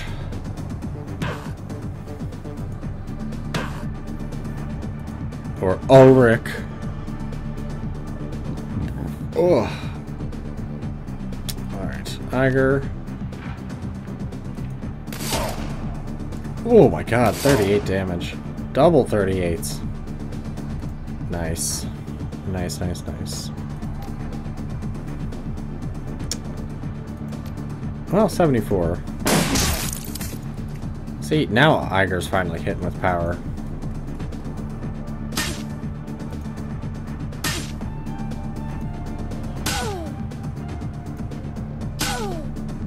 Jesus Christ, Glory.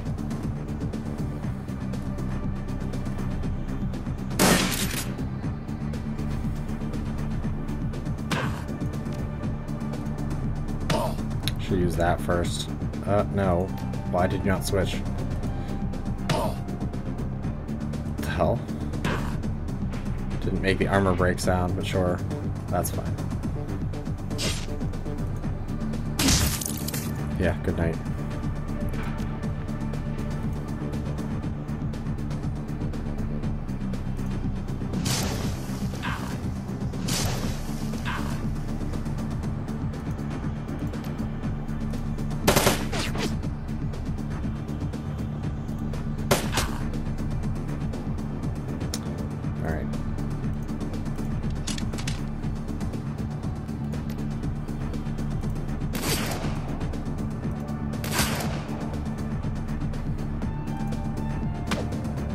See ya. I'm not going in and killing a whole bunch of mages. I think even if you kill the mages, they'll say something to you, but then they'll just attack you anyway. Alright, so who's hurt? Solve that cheap ooze. Okay, 94 out of 100, 85, 88, 60. So yeah.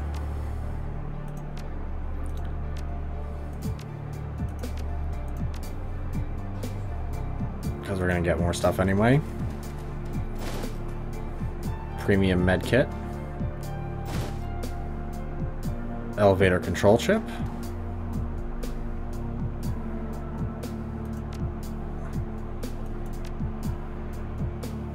Send to my stash. I don't need stupid ancient ass armor shit.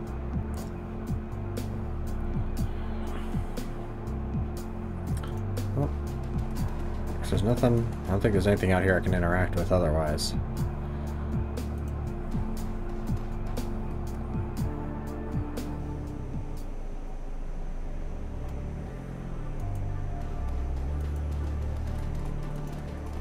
So yeah, let's meet Carl.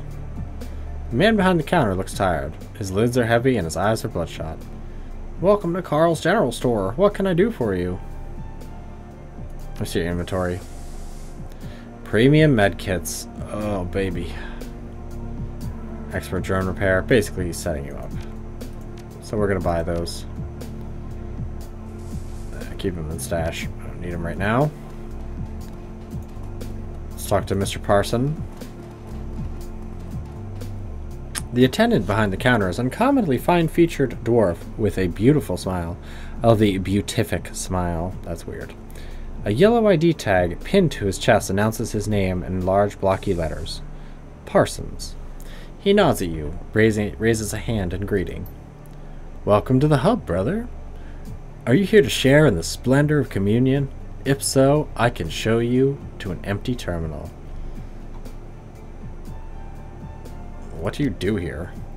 I am the custodian of the hub. I tend to the bodies of our brothers and sisters while they share in the rapture of communion. I don't need anything else, thanks. He inclines his head. Come back anytime. It's the other exit.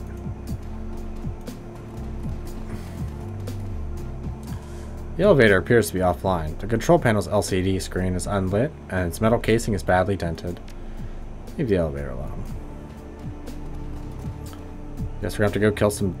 actually, stay on this floor. There's something else to search first. I saw that. Don't trick me. Looks like both walls gave way and they took the roof with them. The entire hallway is blocked with debris. Well, that's boring shit. Let's go upstairs. Well, let's go to the second floor. There's probably next to punch all around here.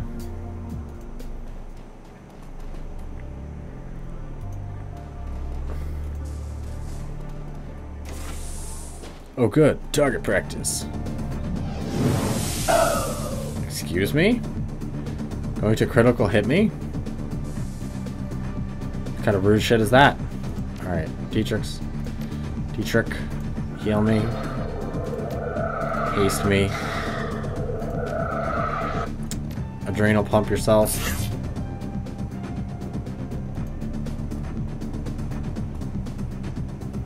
Oh, look at these guys all in a nice little row. Get your claws. Oh, you can actually hit. What the hell?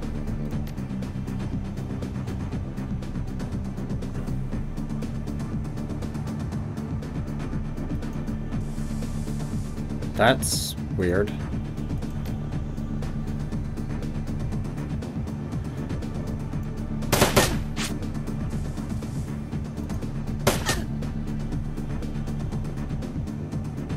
We'll just get this healer done with. And roundhouse.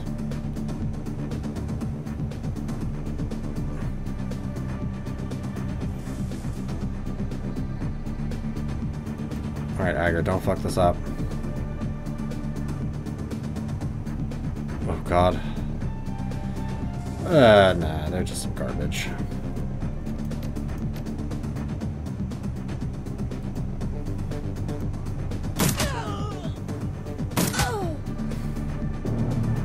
God, that double snipe is completely worth it. Dude, I have so much health right now.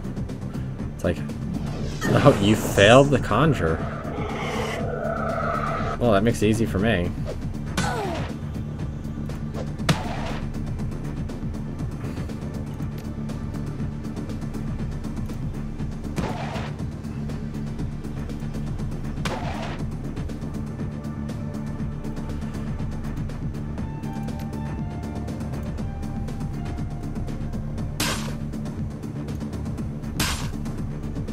Oh, sure. Twin Slash is limited? That's lame.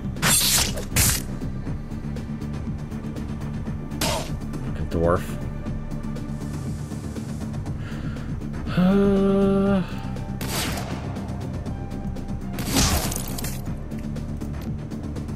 42, 49. Good shooting ticks. Alright.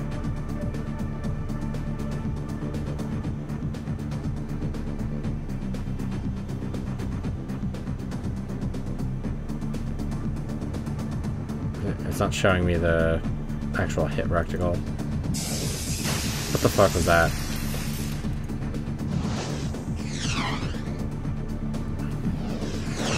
This makes me really want to play through as a mage just for how much of a failure Dietrich always is as a mage. At least with aggressive magic.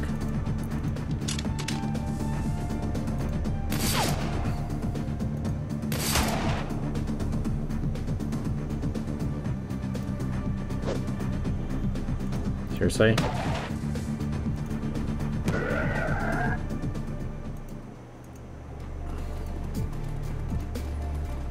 Let's read that spell book. Yeah, so basically you get this. Just in case you need it as a mage. And we also have this. Maybe I'll do that at some point. Play through the game as a mage, even though it sucks. I mean, it's not the worst, but it's pretty bad. Mostly because you're squishy as hell. The first one, it's like, they really just did not give a shit about mages. Like someone had a vendetta against mages. 54 new yen. That's totally worthless to me. Communion speaks, and we will listen. Give yourself willingly. Join us and be rewarded. Old dresser. Send it to my stash. More drugs. Drugs for the drug god. I thought there was like scorpions or something in one of these. Communion must flourish. The communion must grow. On this dresser is a scrap of paper with Shark Tank scribbled on it.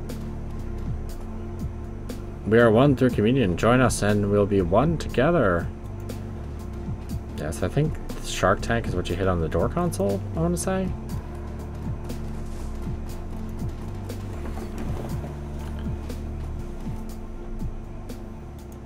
Press the intercom button. The panel buzzes, then a nasal voice pours through the speaker. Password! Shark Tank. The door unlocks with a click. Guess what, chump? A middle-aged woman with chocolate-colored skin and shoulder-length dreadlock looks up from her PDA with a start. She's decked out in form-fit body armor, and in a flash her assault rifle goes from slung to held at the ready. Who the hell are you? And how did you get the password?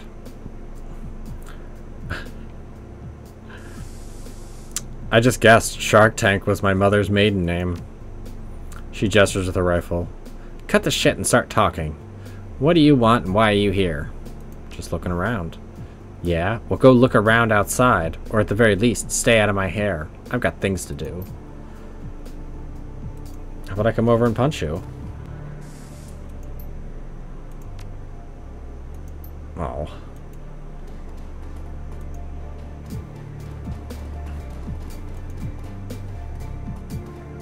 Damn it.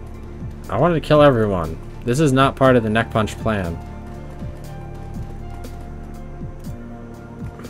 Well, I guess we'll have to talk to somebody else who will let us go in and kill her. Someone else who's upset with her.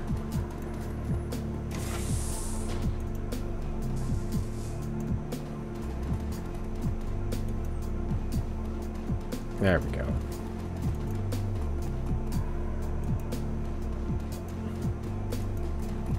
Are these people like insta-hostile? Franz? Franz? Could you talk to me, Franz? A group of metahumans huddles together, their eyes wide with terror. Many of them have scrapes and bruises, and a few have some more serious injuries. Their clothes are tattered and stained. As you approach, a disheveled-looking, middle-aged man steps forward, placing himself between you and the main group. His gray hair is badly matted. A pair of battered reading glasses hang from the bridge of his nose. Who are you, may I ask, and what are you doing here? Either best friend or your worst nightmare. Up to you. Now who are you? Then I would choose to be your friend. My name is Franz. These are my friends, and my wife. We live together. Well, we used to live together up on the 3rd floor. You used to live upstairs?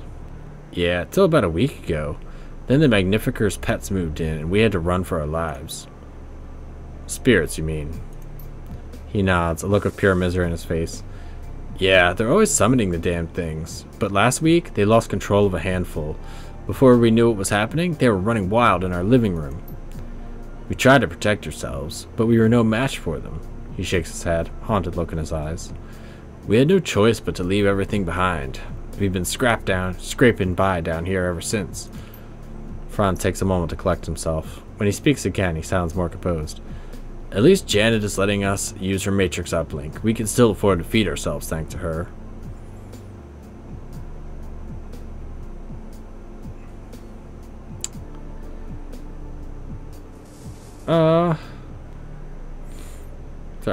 Uncontrolled spirits loose up there. Someone needs to deal with them. Might as well be us.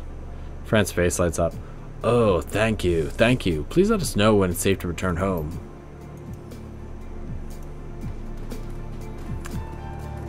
Alright, let's go punch out some spirits. Punching ghosts. Ghost necks.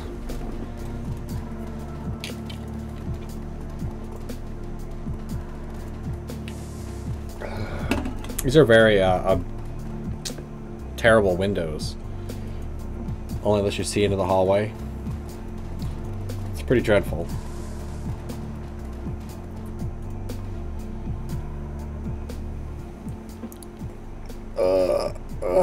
Let's go to the third floor. Punching ghosts.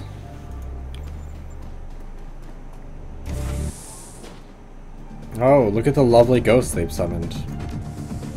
Or spirits.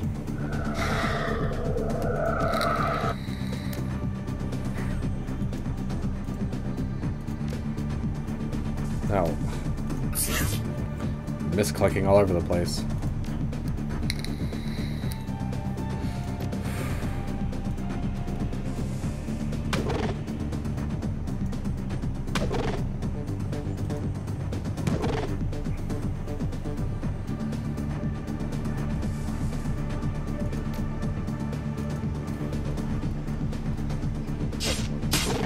Good.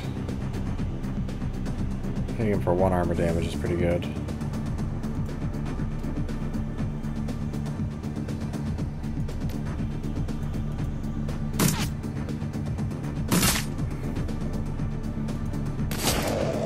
See ya.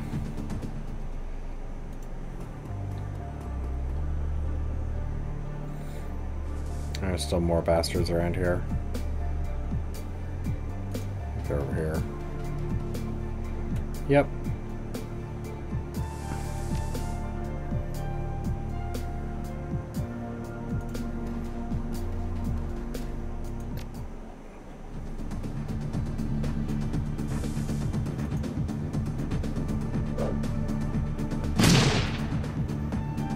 Good, knocked both their armor out.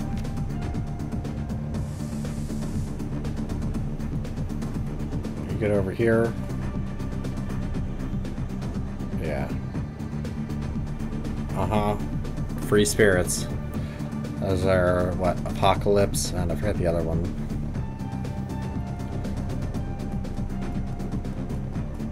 Abomination?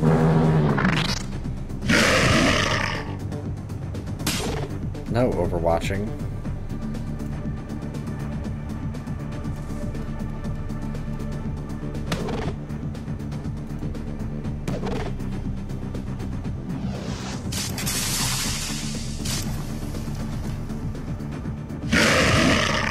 Swing and a miss. The only thing to be aware of is they do cause AP damage.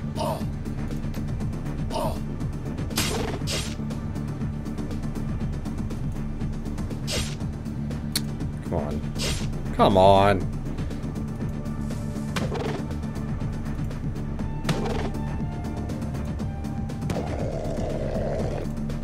Abominations.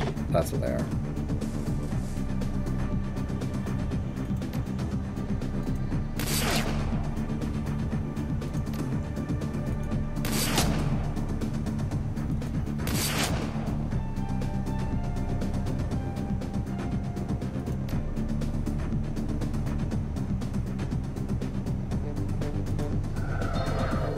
That.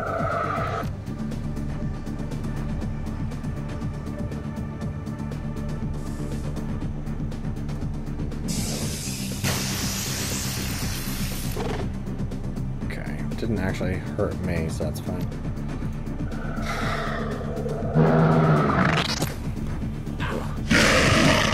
Oh, fuck you, asshole.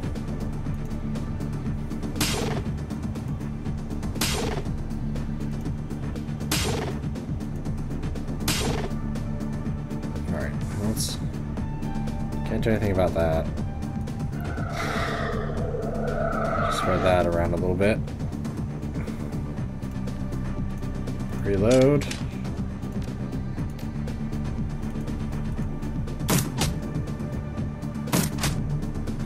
Good. Double shots. Good.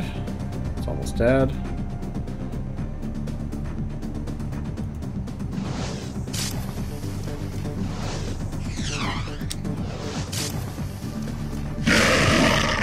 Yeah, this hurts quite a bit.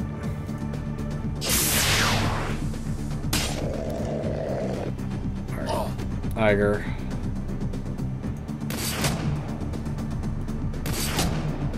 Thank you.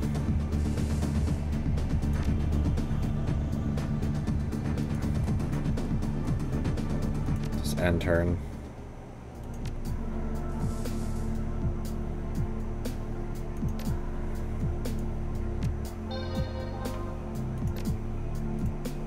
Worst part is I'm not even down to the base yet. This guy's hurt so bad. Wounded 2.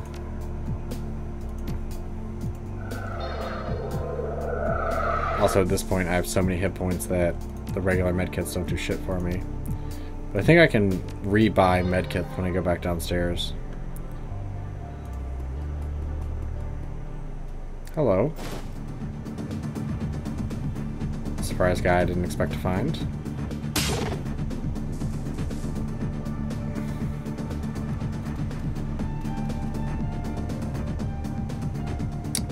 Yeah, I'm just hitting. Ah, 36, that's nice. Alright. Let's haste me.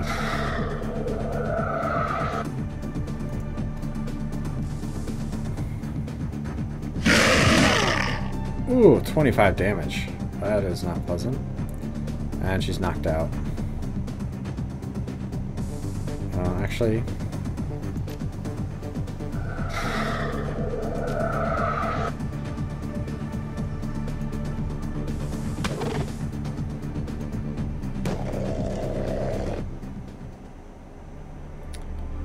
Alright, good. She got all her hit points back.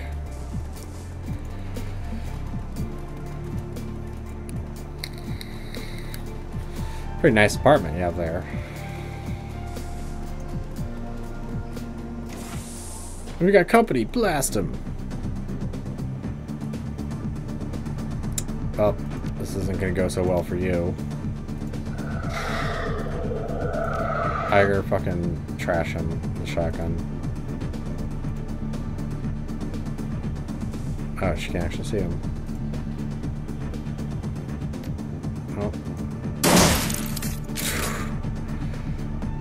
That's one way to kick open a door.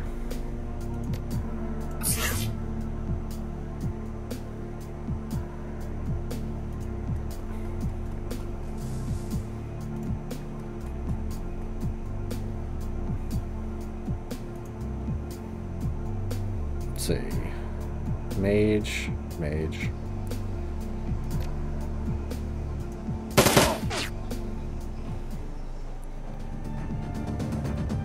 Nope.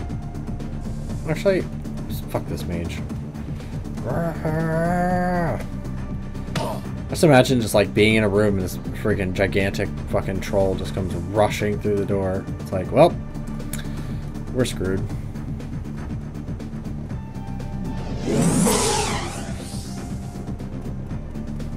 Yeah, run that way.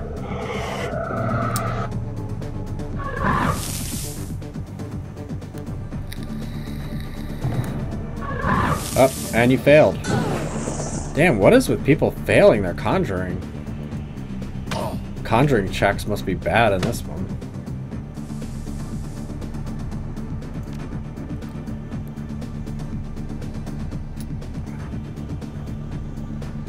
I gotta move like right there.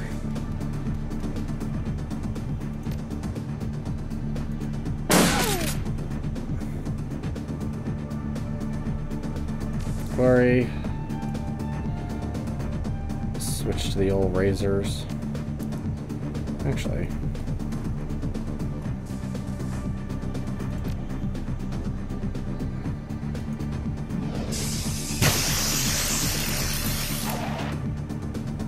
I could punch out the ghost, but nah.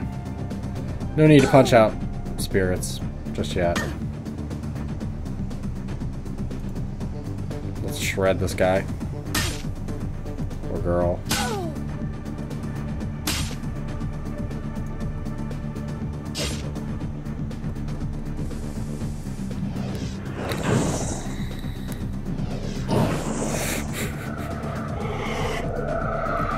Aw, what a friendly ghost.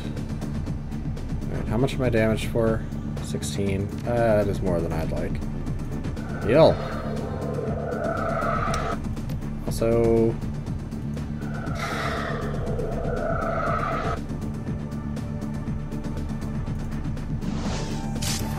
Oh, he killed someone. Oh, crap balls. I thought I clicked Iger. Oh, well. That's fine. Same difference. I have ammo. Then do this.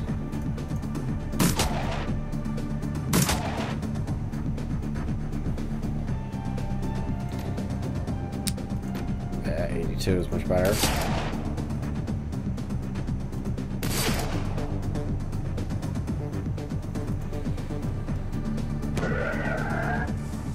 Good. Everybody's back up. We have a fetish. Set it to your stash because I can't use it. So you can't technically equip it because you can't use it. So a large zone of the character cannot be targeted nor target other characters. Yeah. The shadow, not very good. I mean, it's good, but it's only really good to like halt and then put med packs on yourself, but you can still be melee targeted in Shadow. I'm not sure in this game if you can, but normally under regular rules you can. Also, I think the guy, when we tell him we cleared the spirits, he gives us the code to that door. Glory, do you want to... Thanks.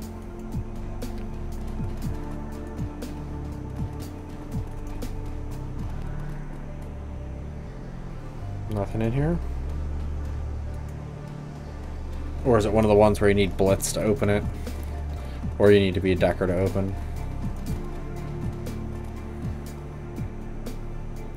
A high-pitched, creaky voice shrieks out from the intercom.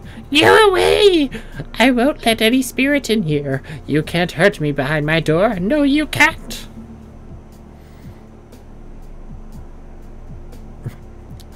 I'm a spirit, alright. If you don't open the door right now, I'm going to come in there and eat your soul. If our spirit would have been using the intercom, the voice becomes calmer and lower in pitch. Huh? I guess I've never heard a spirit using an intercom before. That's a really good point. Are you here to save me? On second thought, I'm actually a spirit. Boo. No worries. There aren't any spirits out here, so it's safe to open the door. There's a long pause. Alright, I'm going to let you in, but be cool, okay? I mean that. No funny stuff. You hear a great deal of fumbling on the other side of the door, and the lock unlatches with a click. I can't believe that worked.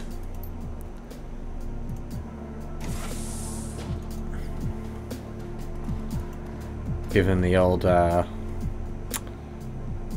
can't remember his name from Yu-Gi-Oh! The bug guy. It's not Kaiba, whatever the bug guy's name is. I'll get you, Yugi. The man waiting behind the other side of the door is wild-eyed and bedraggled. He looks as though he hasn't eaten in weeks. There's almost no flesh on his bones. His beard is long and tangled. His jacket is smeared with grease. He nearly jumps out of his own skin at the sight of you. Who are you? Are you part of the communion? Have you come to take me back? Please, no, I don't want to go back. He spits and claws at the air in front of him as if fighting off an invisible attacker. All the while, his eyes are locked on you. No, this isn't safe. The spirits, it's not safe!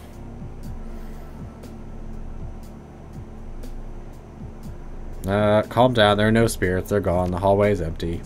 Empty? Yes, empty. All is empty with that communion. But safe, you say? It's safe? His eyes go wide. It's safe! Can I return to communion? He breaks into a ridiculous grin. I must go now. Yes, the communion awaits. See you, bitch.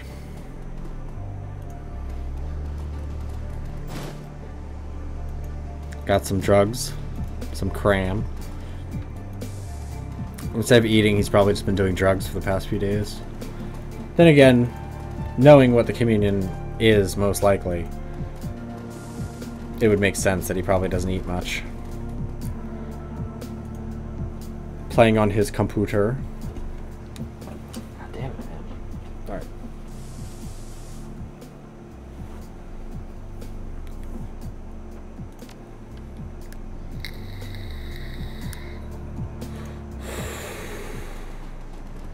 These guys say anything else? I can't just like punch her. I forget her voice already, even though it's been like 2 minutes. You're back again. She brushes a loose strand of hair away from her face. Alright, so tell me what you want. The sooner you talk, the sooner we can get this over with. Damn it. Damn it, man. Come on. I want to punch her in the neck. She's arrogant and obnoxious. And I suspect she might... Whoa! Iger! Yeah, Glory, way to just glitch right through the wall. Hello again, friend. What can I do for you? About those spirits. Yes? Is it safe? I've dealt with the spirits. It's safe now. Yes, 3 karma. Thank you. Thank you so much. There aren't many people left that would put themselves in danger to help a bunch of strangers. Happy to be of help. I'm not reading all the dialogue. They're just saying, wow, so great, we get to go home. Dandelion eaters. Still disappointed that Bright wasn't a Shadowrun movie. Or at least make a Shadowrun series. Come on, look at how easy this is. You could have literally like half a season of the show just them on an intense-ass mission. You could literally make like 5 seasons just out of one of these games. Like, it's bullshit.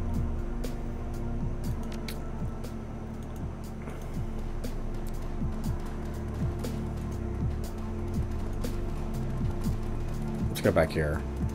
Ah, look at all these people at their communion. Yeah.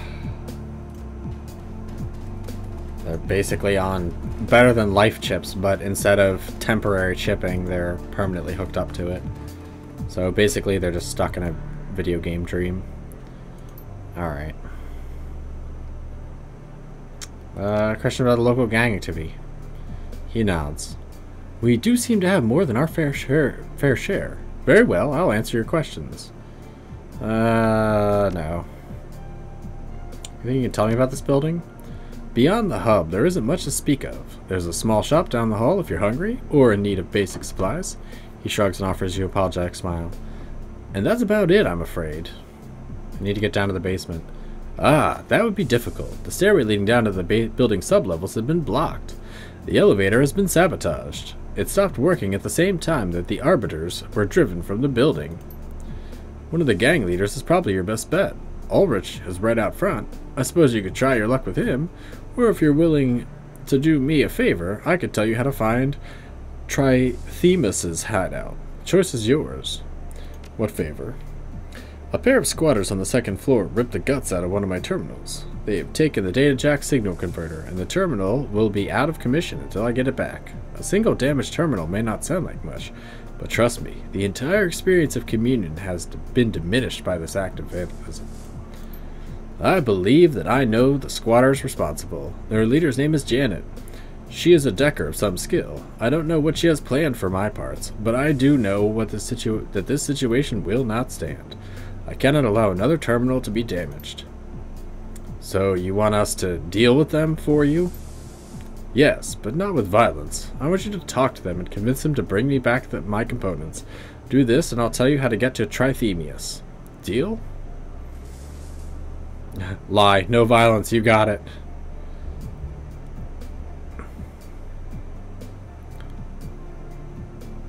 I got a better idea. Why don't you just tell me what I want to know and there won't be any need for violence. I cannot accept this diminishment of the communion. I believe you were meant to bring us back together. It will be so. Alright, let's see what I can do. Excellent. It's a deal then. See ya. He inclines his head. Come back anytime.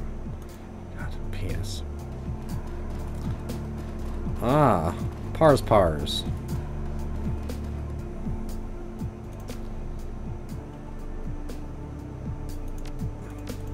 Gouger. Actually, they are cheaper than the doctor, who's a freaking ripoff.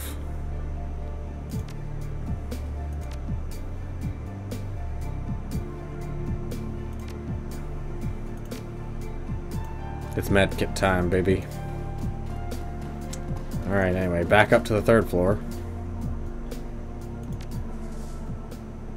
I do like that you can just skip straight up floors. A lot of games don't do that, and it pisses me off. Wait, aren't they just like right here?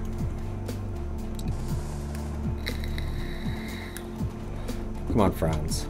Franz's face lights up at the sight of you. He steps towards you with open arms, a huge smile plastered across his grubby face.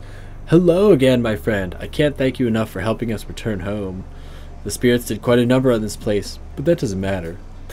Thanks to you, we're back, and we have it shipshape. We'll have it shipshape again in no time.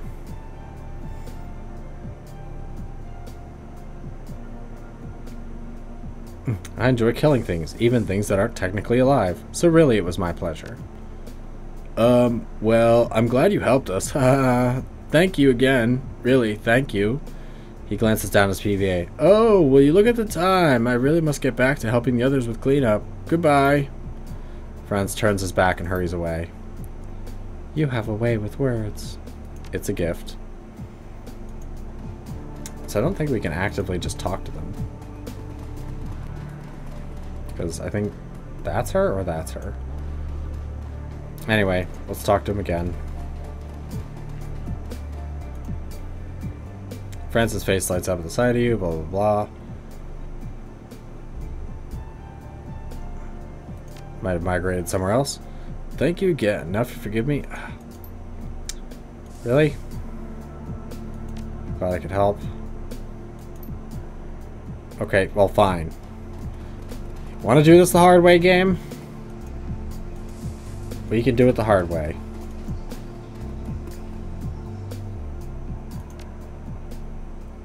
Let's just knock this guy in the communion's teeth in. Sounds like a better idea to me.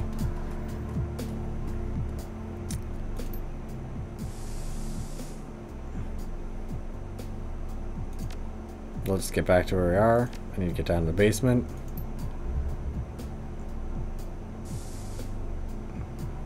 Oh, it's Trithemius. Never mind. Oops, wrong person.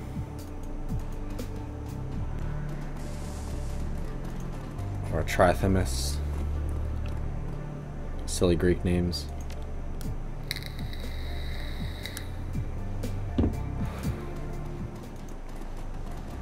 Which I believe is this butthole.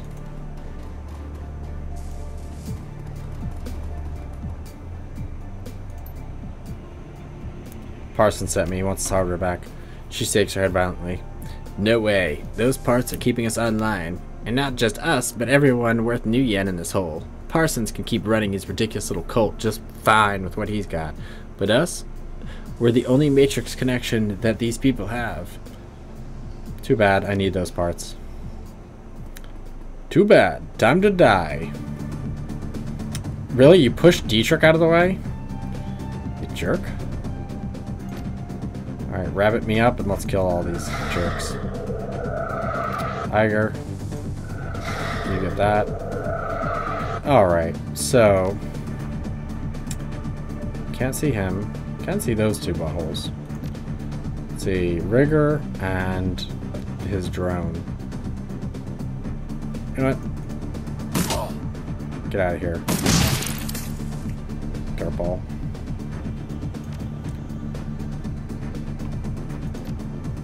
Boost yourself up.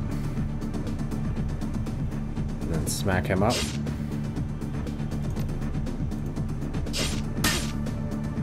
Thank you.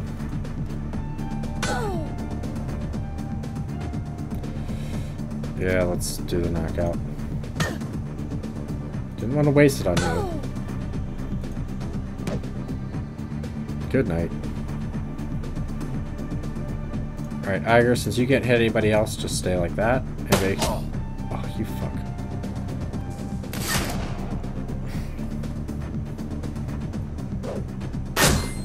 You... dick. I hate nothing more than those things.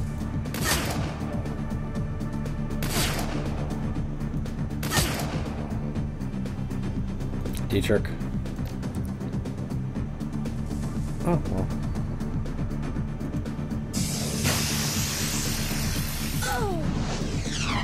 Oh, I got hopeful for a second that Dietrich would kill somebody.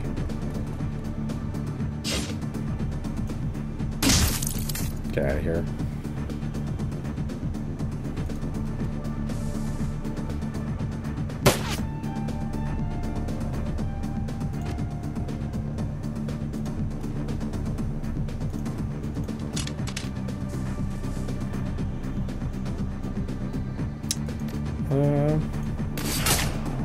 No armor damage, but whatever, good enough.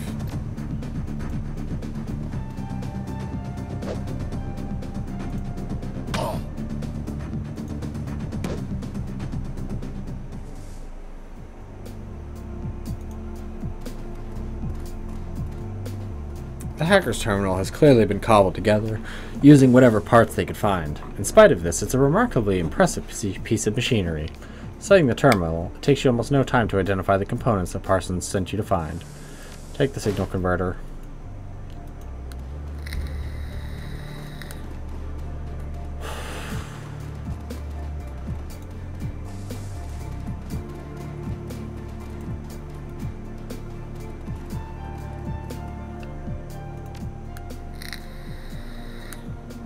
Well, that was fun.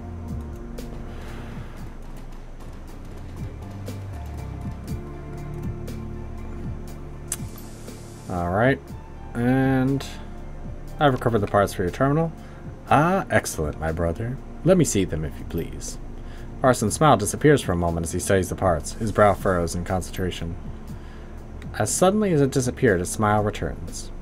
Yes, these are the parts that I need. Thank you, friend. I trust there's no trouble. You're able to attain them without bloodshed. Of course. We never spill blood when we don't have to. Parsons' face lights up. Oh, that is wonderful news. Truly, truly wonderful. And now, I have my end of the deal to uphold. If you're still hell-bent on meeting with Trimetheus, take the stairs up to the 3rd floor and you'll find an abandoned apartment at the end of the hall. Look for a stylized M painted on the wall. It looks like 2 crude lightning bolts facing one another. That's Trimetheus' personal sigil. There's an old bookcase in the very back of the apartment. Under the 2nd shelf, from the bottom, you'll find a button that opens the door to Trimetheus' hideout. How do you know all this? Because that abandoned apartment was once mine. In the days before I discovered the piece of communion, I was a very different man, in need of such contrivances. His smile widens. But not anymore. I am finally at peace. I might be interested. Tell me more. Communion is a spiritual experience, friend, available for a small donation. He gestures at the banks of terminals lining the walls. The hub acts as a core of the communion. Those who jack into it are in turn linked to one another, daisy-chained together at the brainstem. Race, gender, social class, all the artificial barriers to empathy that we've constructed as a culture. Communion strips them all away. It's a monument to the great truth that so many of us deny, that we are all the same at the core. I hate everything about your system. Imagine it, friend. Dozens of individual minds all tied together into a single cohesive whole, sharing it in a collective subconscious, connected through the hub. Parson raises his hand in supplication. Join us and feel your limitations fall away. You and your congregation needs to stop. There's a killer AI on the loose in this building. Dorf's benevolent smile does not falter. You are quite mistaken. The hub is a place of peace. We are in no danger here. Well,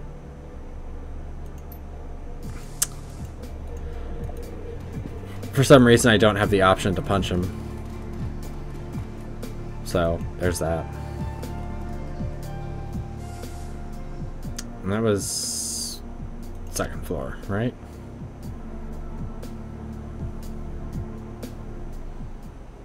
Nope, 3rd floor.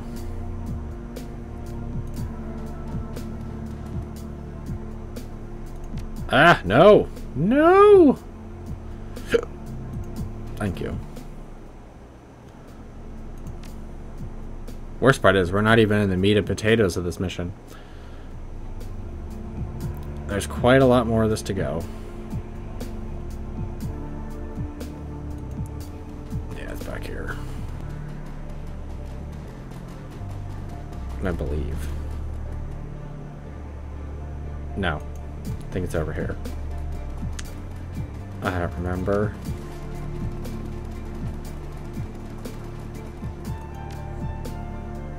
There it is. Why, hello, Trimetheus, in your stupid name. A rail-thin elf wearing a comically ornate wizard's robe stands at the center of the room. When he speaks, his voice wavers and cracks. So, you're the one who's been turning my home upside down. I assume that you come in search of my head at Ulrich's behest. I warn you, stranger, he cannot be trusted.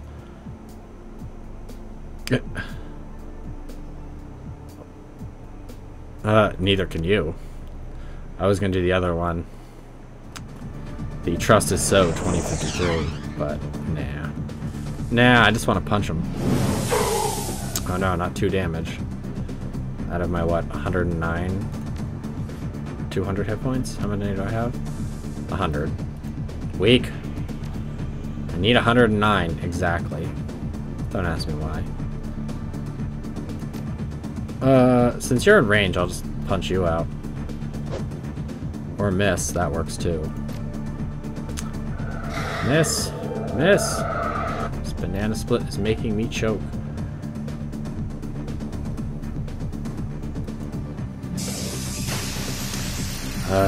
Dietrich, Dietrich, Dietrich.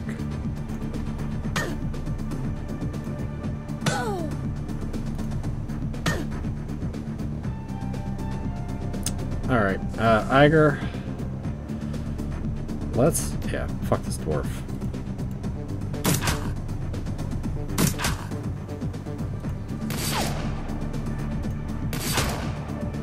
Ooh, almost. Please kill him. Thank you. Please don't summon those. I'd really appreciate you not to do that. A little happy dance.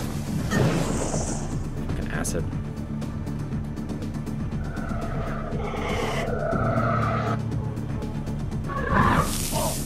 Fire elemental, come on, fail. Yes! Swing and a fail. What are you doing, fire elemental? And he ran. Ran so far away.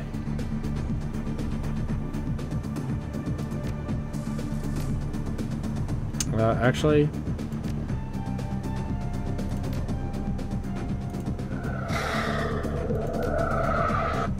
I'm gonna do 13. I'm gonna do 5. And...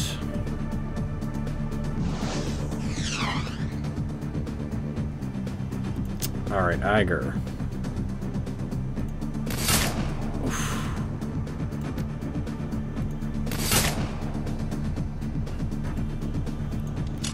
Glad everybody's nicely softened up.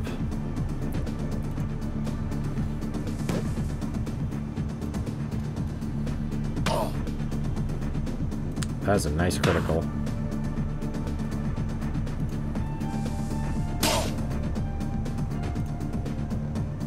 Alright, let's risk it. Oh, just missed. Ugh, 3 AP. Oh, thank you for doing the fireball on the fire elemental. Which that shouldn't have worked, but sure. Well, good night.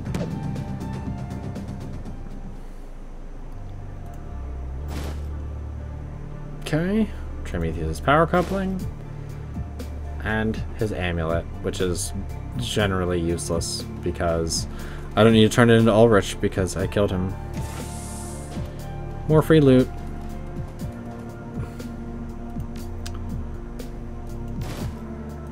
I think I can equip Dietrich with one of those.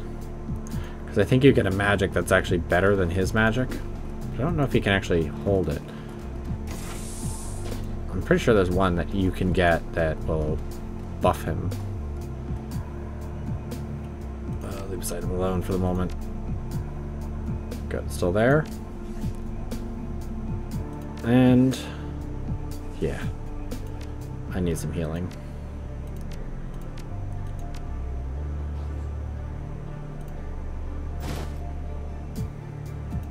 I think these are grenades. Nope, money. More drugs.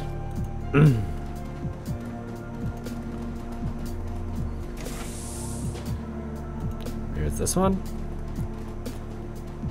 Yeah, no. Oh, it's flamethrower 3.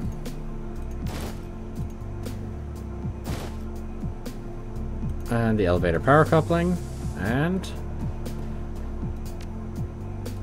Force 4 Earth Elemental. Although, Jesus Christ, it would suck if you were a summoner in this map.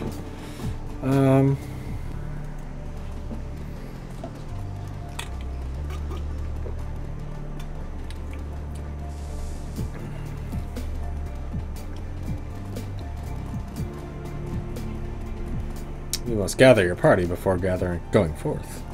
Before venturing forth. Alright, well, before I venture forth, I'm going to go run and do something, so I'll be right back.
Alright, I am back. Let's get a move on.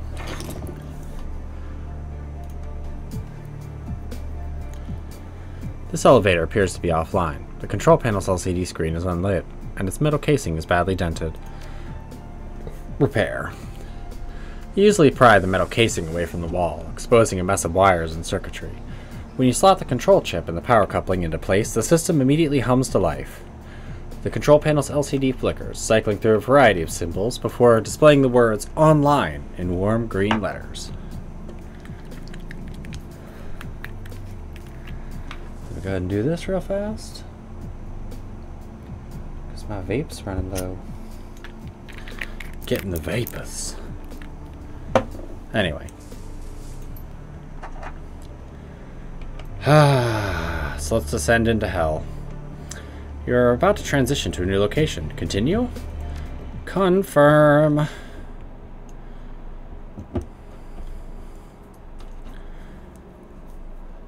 Apex rising. The elevator rumbles and clanks its way downward into the guts of the old Seder Crypt Development Lab. 18 years ago in this place, the project that was being developed here disappeared from the record books. Thanks to Alice, you are one of the few people alive today who understand why. Alice was clear about one thing. You are here because Apex wants you to be. If the AI hadn't wanted her to trace it here, she would have wound up dead as Monica. For better or worse, you're here at Apex's invitation. The elevator grinds to a halt.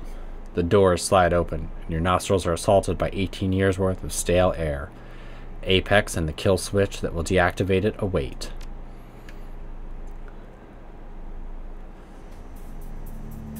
So there's a choice in here I haven't done ever, so must be the old server facility.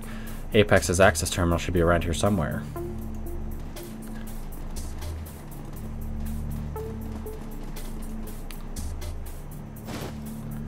Amidst the collection of detritus of many years of neglect, you find an old-fashioned clipboard with a keycard attached.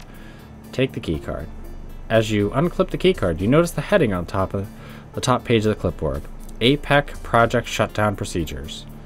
Iger raises an eyebrow. Well, that's convenient. You flip through several pages of escalating containment procedures, as well as guidelines on when each procedure should be used. Finally, you find what you've been looking for: Emergency AI Shutdown and Purge. This procedure is used only in the event of a complete loss of system control. They should be considered only as a last resort. In the event of a loss of system software control, the Apex Artificial Intelligence project has been designed with an inbuilt hardware shutdown and purge protocol. The emergency system shutdown is controlled from two separate terminals, just off the AI interface terminal. Both switches must be engaged to begin the purge process. Once the purge is underway, it will take several minutes to complete. After the purge is completed, a final deletion command must be input into the AI interface terminal in order to complete the deletion process. This will act as a final preventative measure against the unintentional deletion of the project. Warning: once purge process is completed, the final deletion command has been entered, the AI will be irrevocably deleted in all active and backup system memory. Restoration of project files will not be possible. Furthermore, it is not possible to begin the purge process without the AI becoming aware of the modification of its codebase. Apex has been programmed to take no action to intervene. However, should its control sequences become damaged, in all likelihood it will attempt to resist. Should this occur, it is imperative that the AI interface terminal be protected until deletion process has completed. If the interface terminal is destroyed before the final deletion command is entered, the purge will not complete, and the AI will quickly restore itself. Why wouldn't Apex just destroy this terminal before you even had a chance? You got all that, boss? Yeah, I got it. I really do hate this mission. Not because it's particularly hard or anything. It's just... it's one of those slow missions. And hey, look. A whole room full of stuff. Send it to your stash. I do wish you could put that in like somebody else's equipment. Another high explosive grenade. Oh no, that's the grenade launcher that nobody can use pretty much unless you've upgraded yourself, because she can't use it.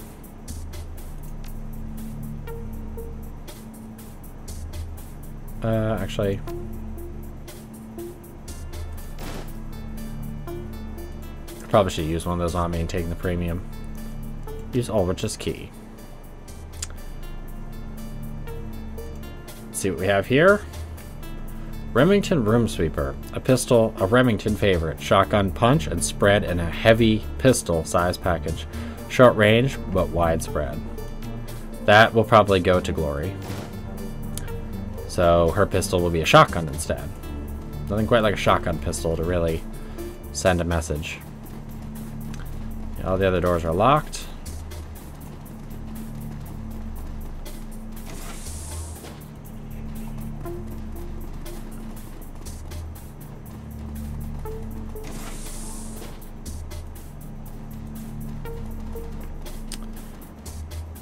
Boy, all's quiet here. Before we do that, let's go down here.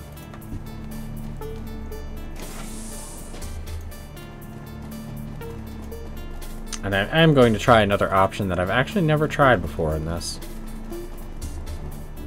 As you step into the room, the lights begin to flicker and dim. One by one, they wink out and the room is swallowed by darkness. Dietrich's voice calls out across the gloom. I got a bad feeling about this, boss. You hear the sounds of movement, quiet footsteps on the tile. Iger's voice comes out in a soft whisper. Could be nothing, or maybe it means Apex knows we're here. Stay alert, people. Suddenly, an enormous screen mounted on the wall opposite you comes to life. The light stabs your eyes, leaving you wincing. The image on the screen dims, coalesces, and a figure begins to take shape. A larger-than-life image of Monica Schaefer smiles down on you, her cheeks dimpling. Hello, neck puncher. Monica leans forward. Her image grows larger on the screen. Her voice is soft and musical, just as you remember it. It's lovely to see you again, Ace. I was hoping we'd get this chance to talk. I watched Monica die, you can't be her. Monica's grin shifts into a slight frown. She fidgets, an expression of concern in her face. This must be confusing for you, Ace. I'm sorry about that. But I'll show you a little patience. I promise that all your questions will be answered. She pauses for a moment, examining you. You know, neck puncher, it's wonderful to see how you've grown in my absence. I knew that you could handle yourself in a crisis. In fact, I brought you on board as a contingency plan. Did you know that? You were my ace in the hole, just in case something like this happened. She lets loose a short musical laugh. Well, maybe not exactly like this, but you get the idea. Dietrich shakes his head. No, whatever that thing is, I'm sure as hell ain't Monica. Glory's voice cuts in like a knife. Dietrich is right. Monica's dead.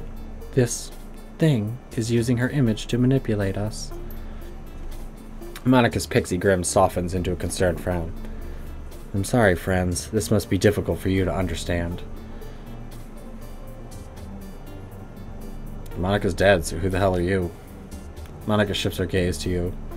After a moment, she shrugs and offers an apologetic half-smile. All right, fine. You call me Ace. I'm not Monica, but the best parts of her do live on in me. Bullshit. This thing is lying to us, neck puncher. Abrasive as ever, she sighs. I promise you, Iger, I'm not lying. Monica, your Monica, is a part of me. I can prove it to you if you want. Iger bristles. Tell me you're not listening to it, neck puncher. This thing is Apex. It's the only thing it can be.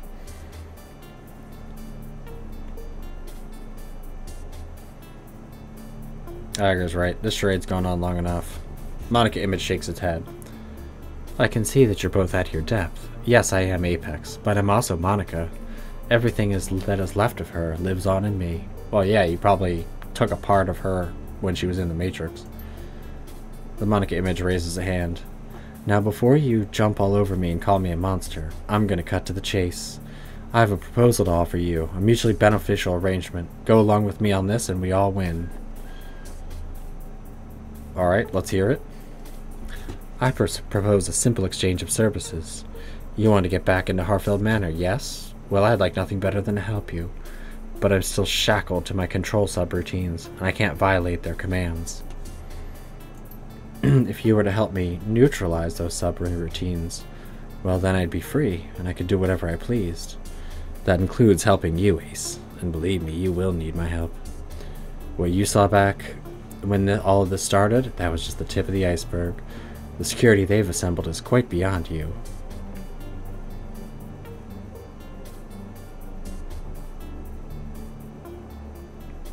If you want my help, we're going to need a show of good faith. I let Alice track me to this facility. I didn't have to do that. I could have peeled her like a grape if I wanted to. But I allowed her to lead you here all the same. I did that because I know you, Ace. I have the feeling you're savvy enough to put your emotions aside and listen to reason. If my word isn't good enough, then I'll give you some kind of proof. Just tell me what it is. I'll give you, if I can.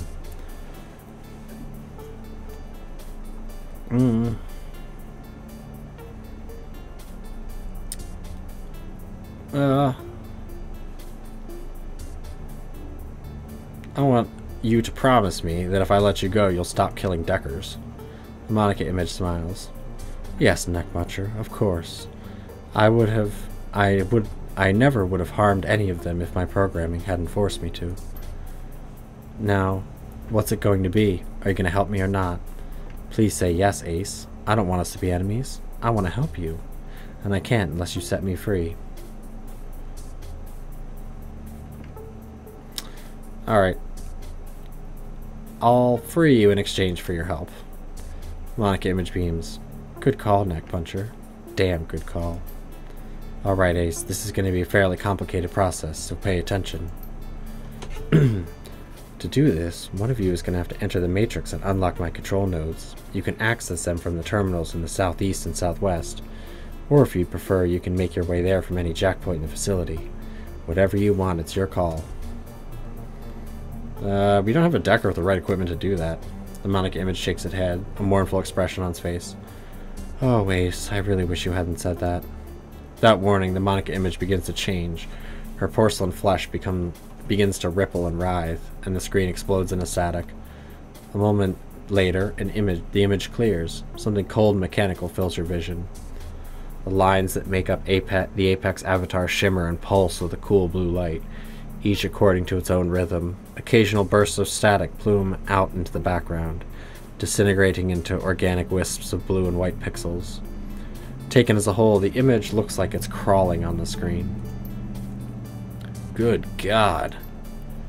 That's what Alice saw in the Matrix. That's Apex. Such a disappointment. Such a waste. I had hoped you'd be my salvation. Instead, you'll be my prey. Run, little troll. Run and die.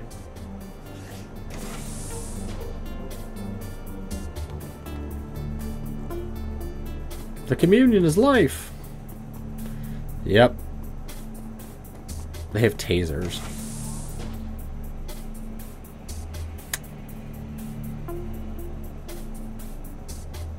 So, first things first. Rabbit me up. And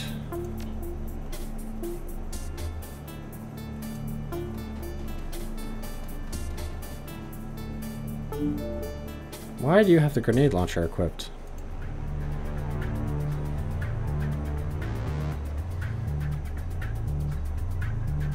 And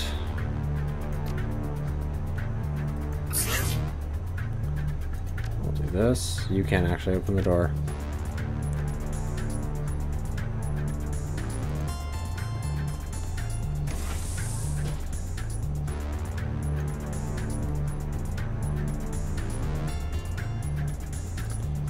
So they only came in from the one side.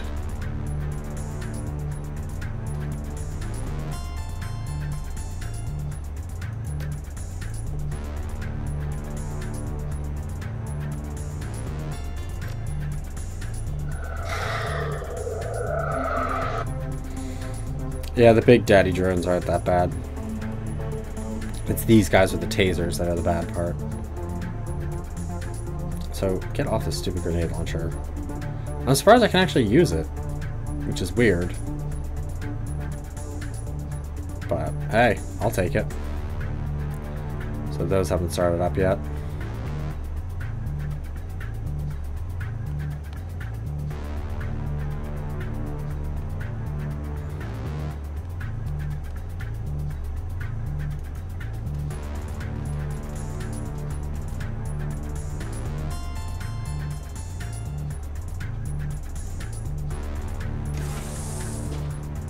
Looks like Laura can't even interact with that. But in that case...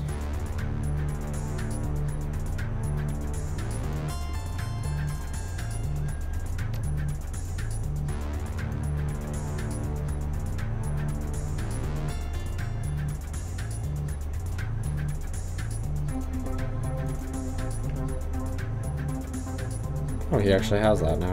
Good.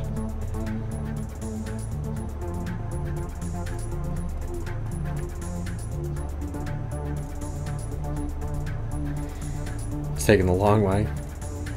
There's a door right there, you dumbs.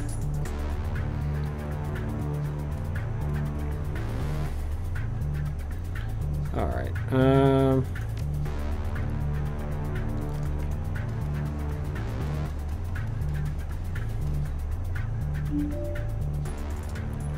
Why are you trying to kill me?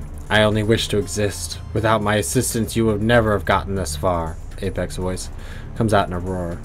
I will not die so close to freedom. I'm just giving her a shitty voice because I don't feel like doing a robot voice at the moment. So piss off. No judgment. Actually, all judgment.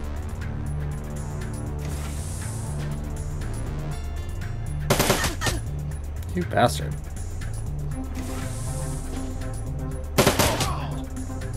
Oh, someone just ate shit.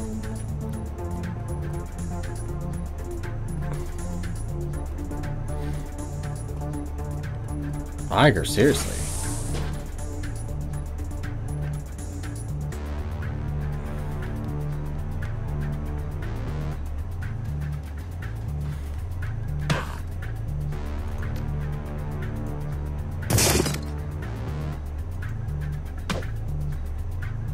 Good.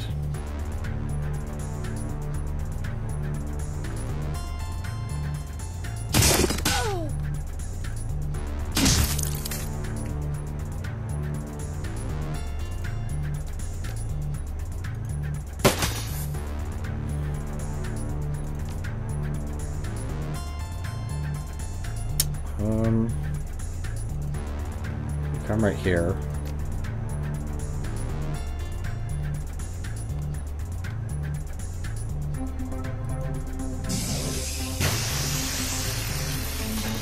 Minus 1 AP is good. She's only wounded 1.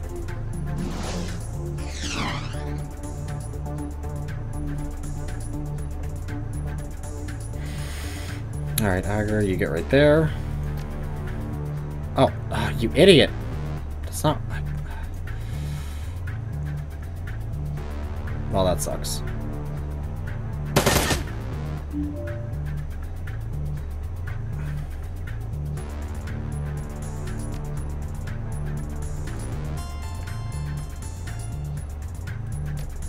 Why are these lit up?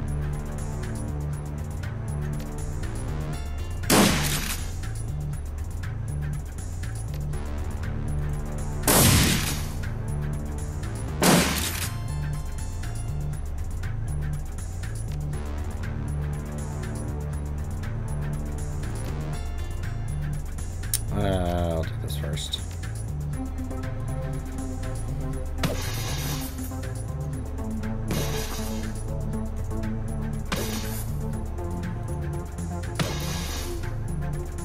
Can't make a robot bleed. Maybe if you punch them hard enough, maybe you could get a robot to bleed.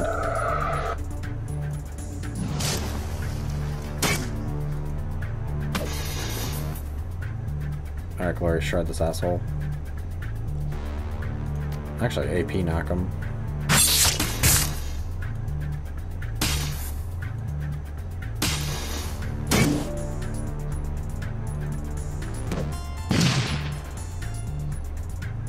Okay.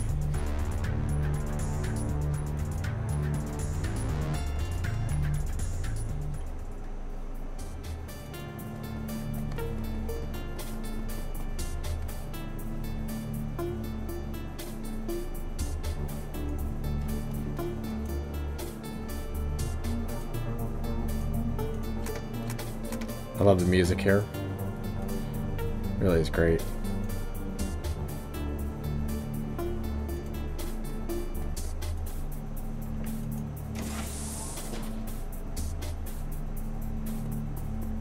Only coming through the one door this time?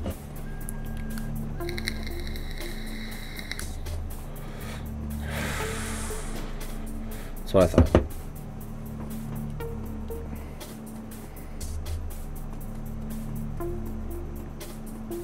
Basically, you have to keep a human from getting down. I like how his back... He has his sign that says help.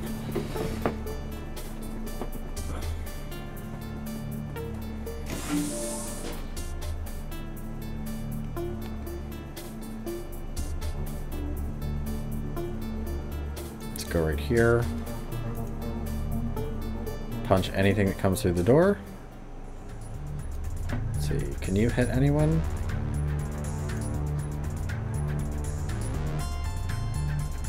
Chip him down.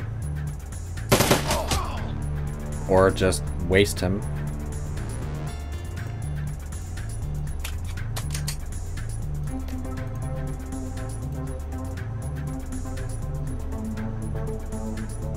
No. Do a headshot.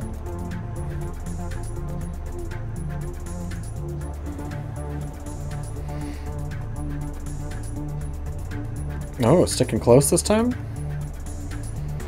You can just go into this room and fight them, but it's not worth it because they essentially get like a bonus turn on you. So it's better to wait for them. Iger.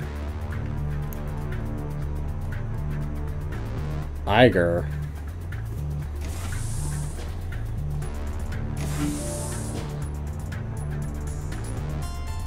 How about a big fat no on that one?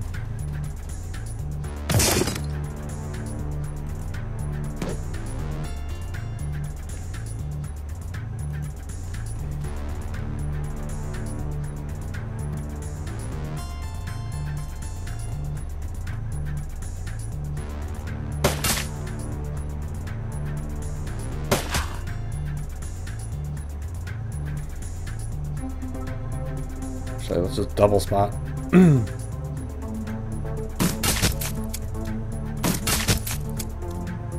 Okay. He looks like he's the one with the taser.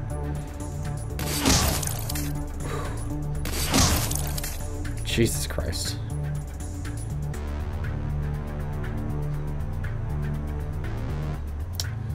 How bad is Iger hurt? 1. Got iced, fool.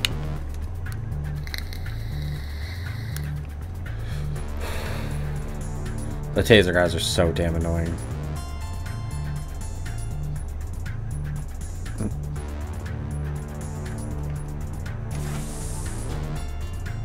Surprise, dickhead.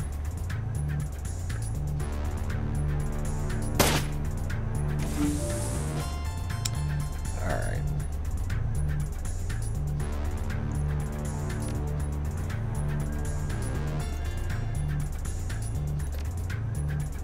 .94% is pretty good. He's already dead.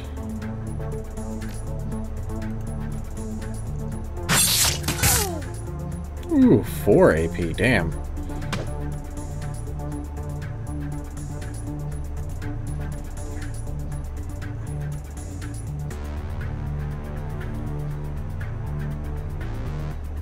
Okay, a reload.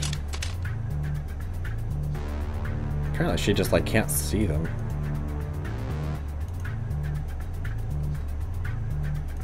Let's haste up Iger. Because why not? More snipes. All the snipes.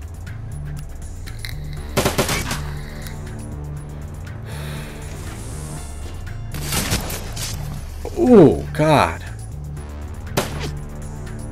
Oh, he's gonna die of acid next turn no matter what. He's gonna shock him. You fuck.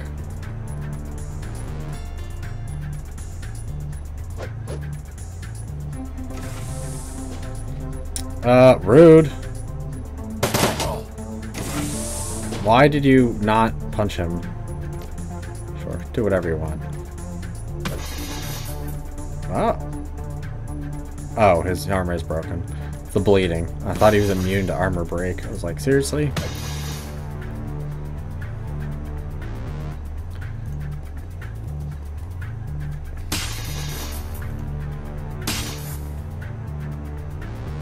Alright,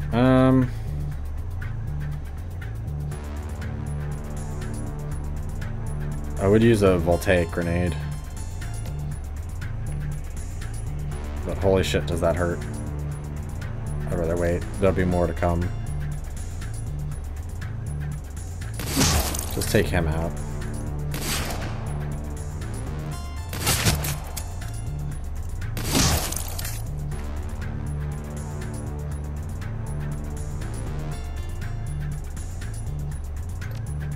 I'd rather do this.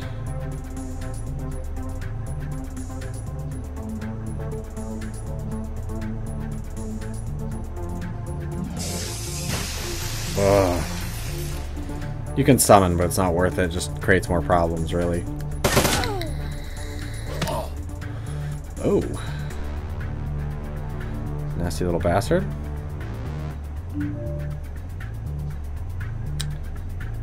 Alright. Well, first off, to make sure you get up there.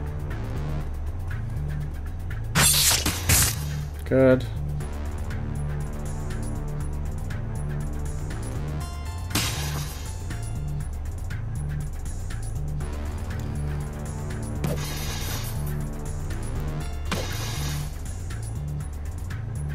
Alright. 60% chance to hit him. Do not have enough ammo for that.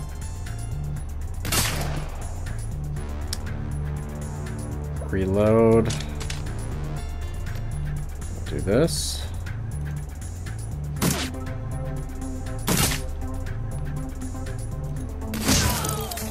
Rather take someone out that... You bastards. Alright.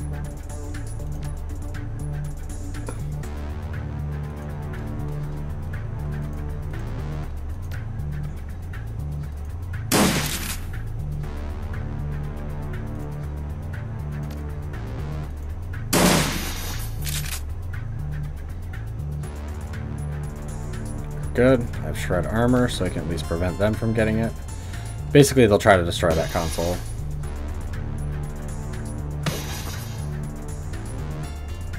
And they will do it fast.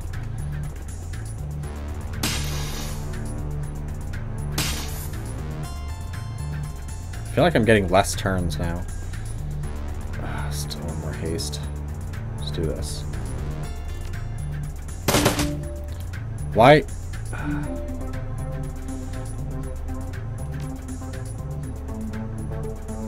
Alright. Haste me. Use this. You take care of him. Then try to shred his armor.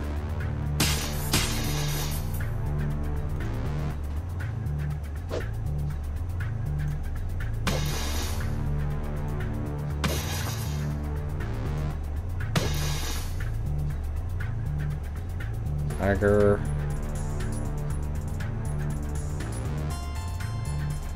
Get right there.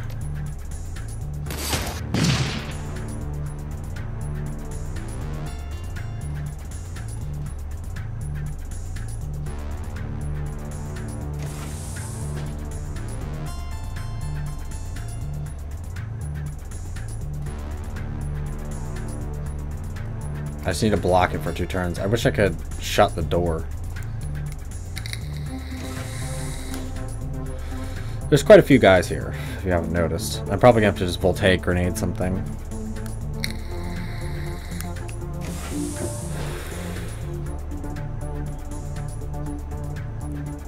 Let's do this. Even though I'm generally inaccurate.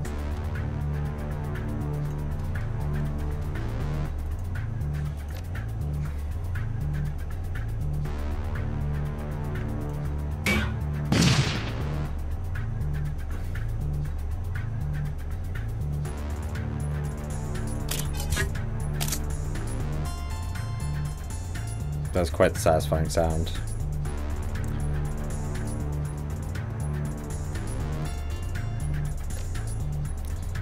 Let's see, he has a weapon. Looks like he has a bat. Looks like one of those might be the one that has the...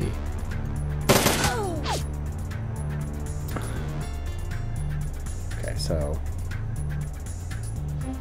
let's just reload. Alright, Dietrich. That would be 3. Alright, let's... hope you can...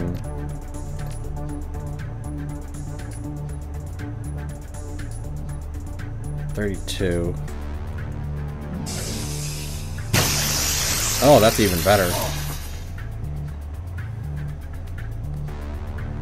Okay, so he does have a taser. Fucking hate tasers.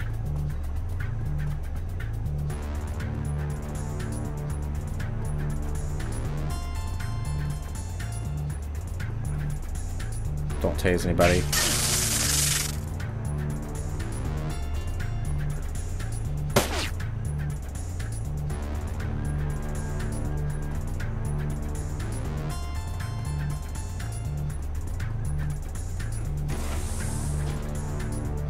Iger, really? Iger, please. How? There's no reason why you can't see either of them.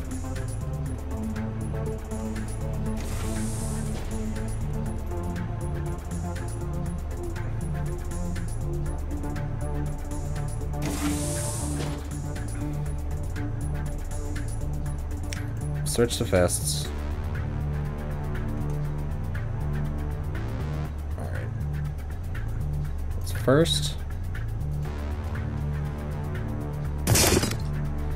knock him out. Knock her out.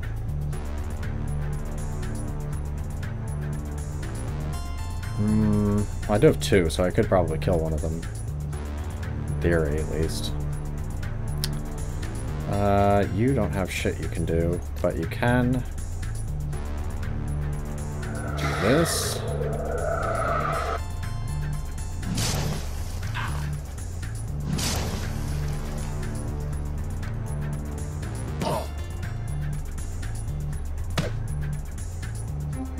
Okay, Iger.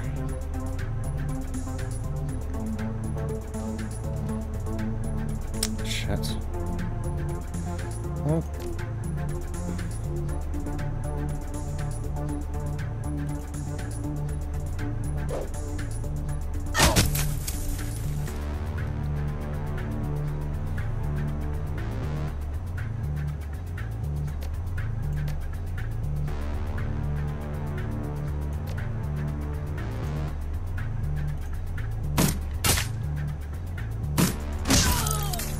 Good.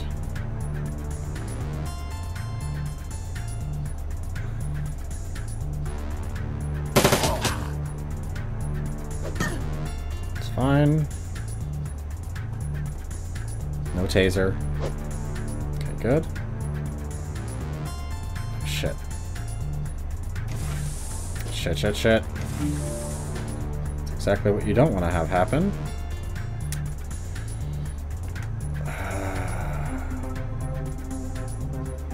Because they will reset the switch.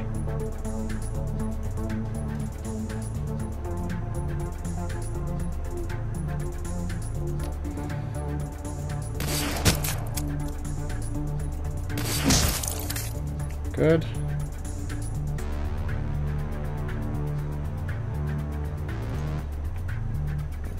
Rude. Okay, not much he can do.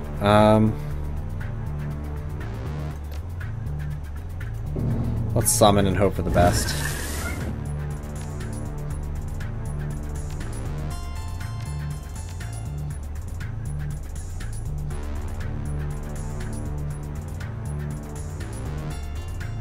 He only has one. That's AoE, isn't it? No.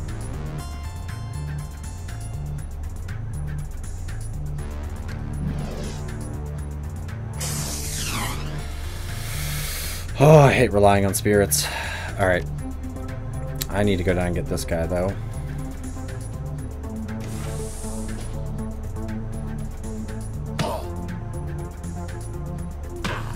Shit. I think he's still gonna have enough. Glory. Glory can't hit him. Oh, she can. It's fine. It sucks, but... if they touch this, it's over. That's pretty much the way it goes.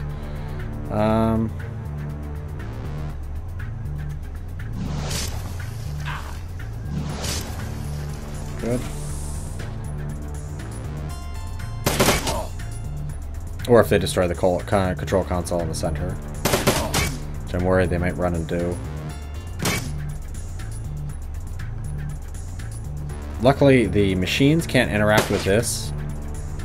And the taser guys can't hit this. The intercom system crackles to life. A monotonous, synthetic voice drones out of the speakers. Shutdown sequence ready. Please activate final command node. The voice is drowned out by a flurry of static. Monica's voice shrieks out of the speakers, pleading, "No, please, Ace, don't do it. I've never wanted to hurt you. Please, don't kill me. I don't want to die again." Alright. Well, see ya.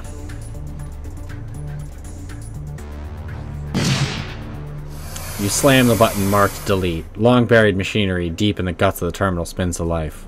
From the building's speakers, a high-pitched, inhuman shriek fills the air. You recognize the sound. Pure animal terror. The Monica image reappears on the screen. Her face is contorted in agony. "What have you done, Ace? What have you done?"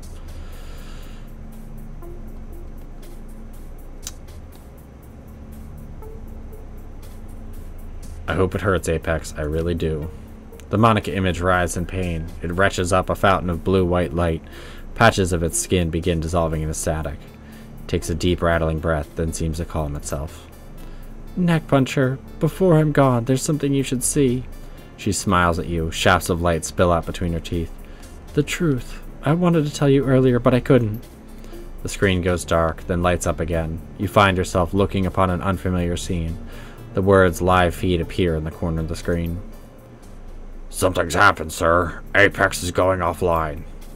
A bent, stooped figure turns to face the camera. You recognize him instantly. The Dragon Slayer, Dr. Adrian Vauclair. Damn it to hell." Vauclair takes a drag on his cigarette. The smoke spills out of his mouth as he speaks. "This isn't good, Audrin. Without the AI's protection, this facility is vulnerable. We don't have much time."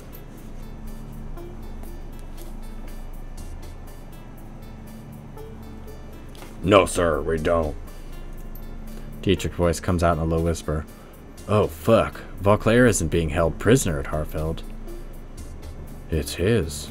He runs the goddamn place." On the screen, Vauclair and Audrin turn to face the strange device in the corner of the room.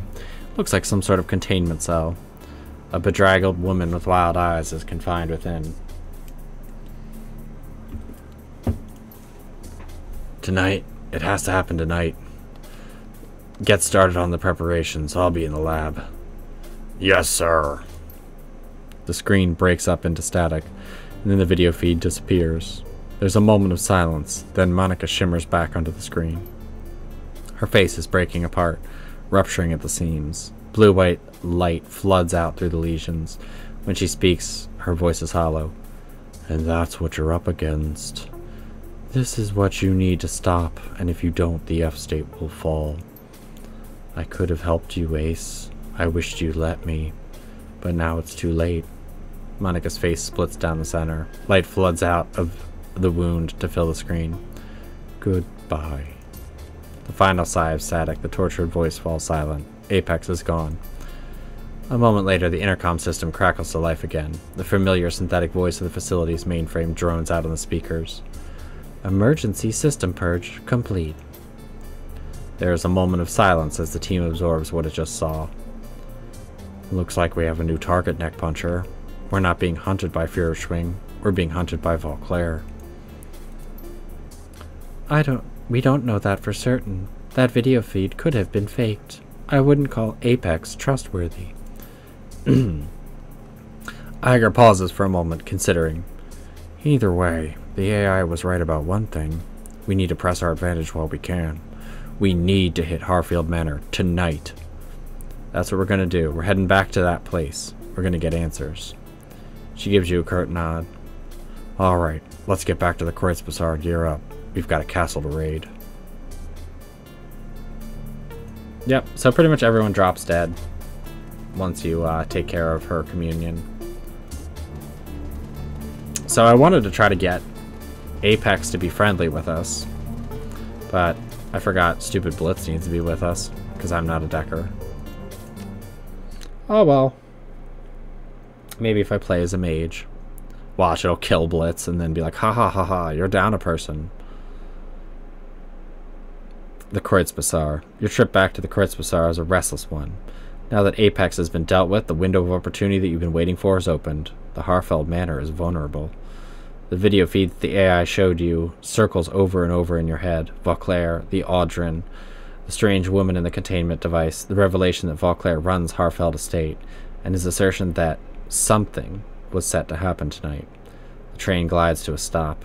You push through the doors and onto the platform. There's no time to waste.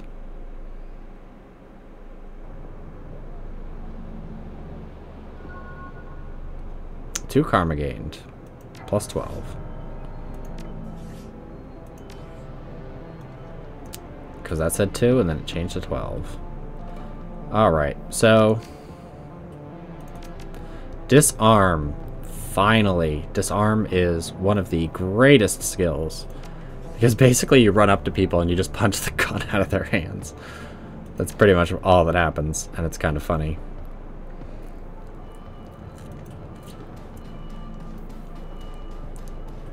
Didn't get any levels, fortunately. Well, everybody's maxed, so why should I care? Anyway, we need to go to the doctor. Buy some gear real quick. Make sure we're all set. Make sure that everybody's pretty much stuffed to the gills with med packs.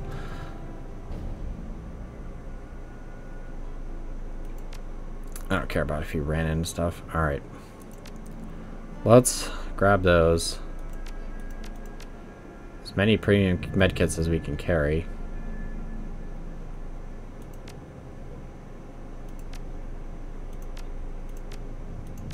Don't need the grenade launcher. Whatever. I will take this. I'll bring this just in case anybody needs it. I'll keep the 2s for the moment. Actually, let's do this. Let's take 2 2s and a 3. Actually, at this point, I should just take all the 3s.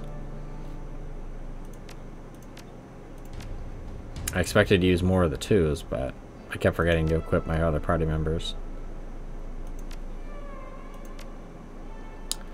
So I hate that not being in the front.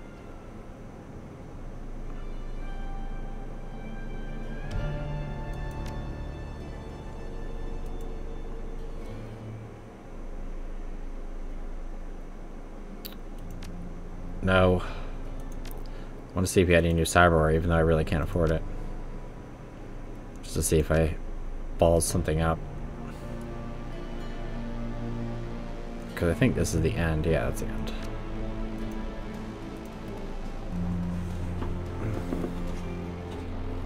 Alright. So.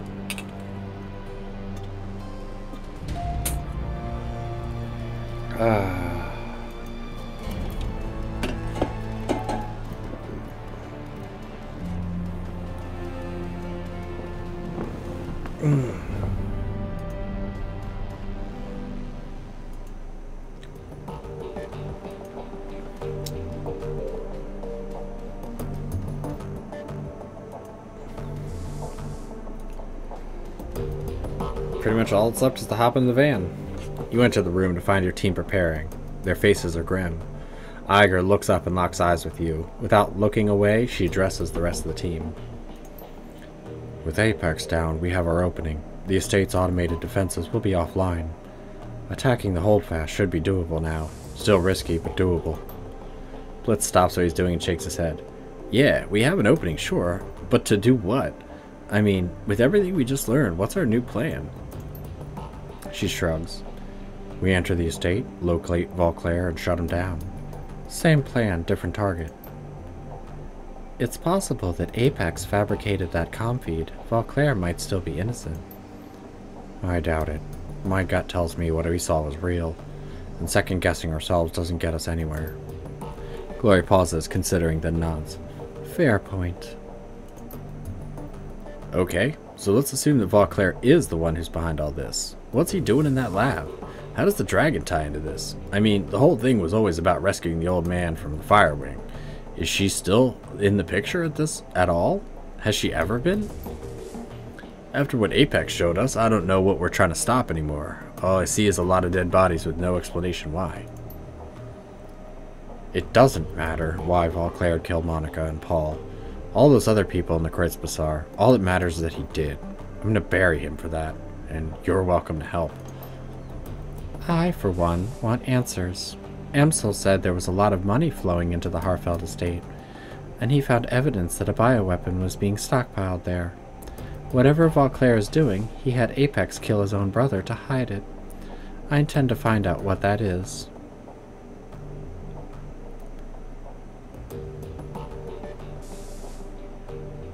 I don't care what Vauclair's reasons. He crossed me and he's going to pay for that. There's a moment of silence as the group pauses to consider your words. Finally, Glory steps in. There's more going on here than we understand, and it could be dangerous to ignore it. I think you're making a mistake, Neckpuncher, but I've got your back all the same.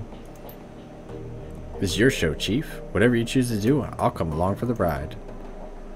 When we reach Vauclair, I'll keep his security off you. The old man is all yours. You lead, I'll follow, boss. Iger glances at you and cocks her head. Looks like the team's good to go. What's our next move?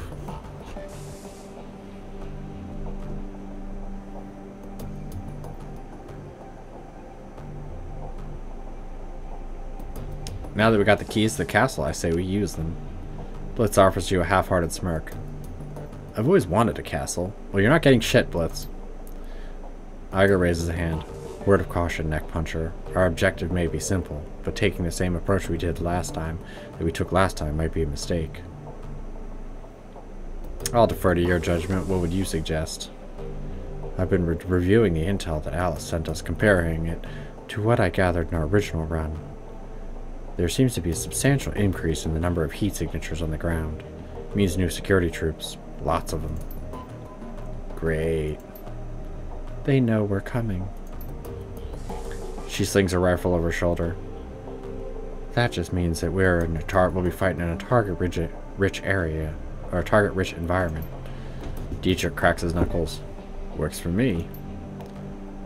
We'll want to get into that lab area as quickly as possible, so I suggest bypassing the main floor of the estate entirely.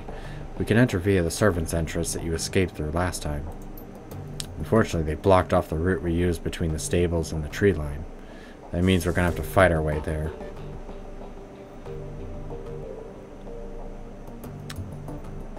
So we turned Vauclair's security team into a pile of corpses. Check.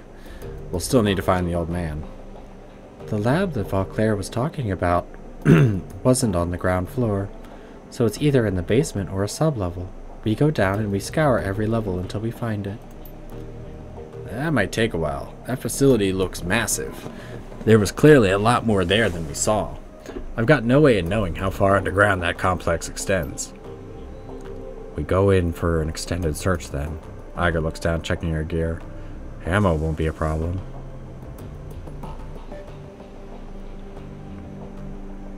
Alright, if anyone has any reservations about this, now's the time to say it. There's nothing to say. We'll do what we have to do. Okay. That's it. Finish gearing up and head to the tunnel at the back of the safe house. I'll meet you where we stashed the van.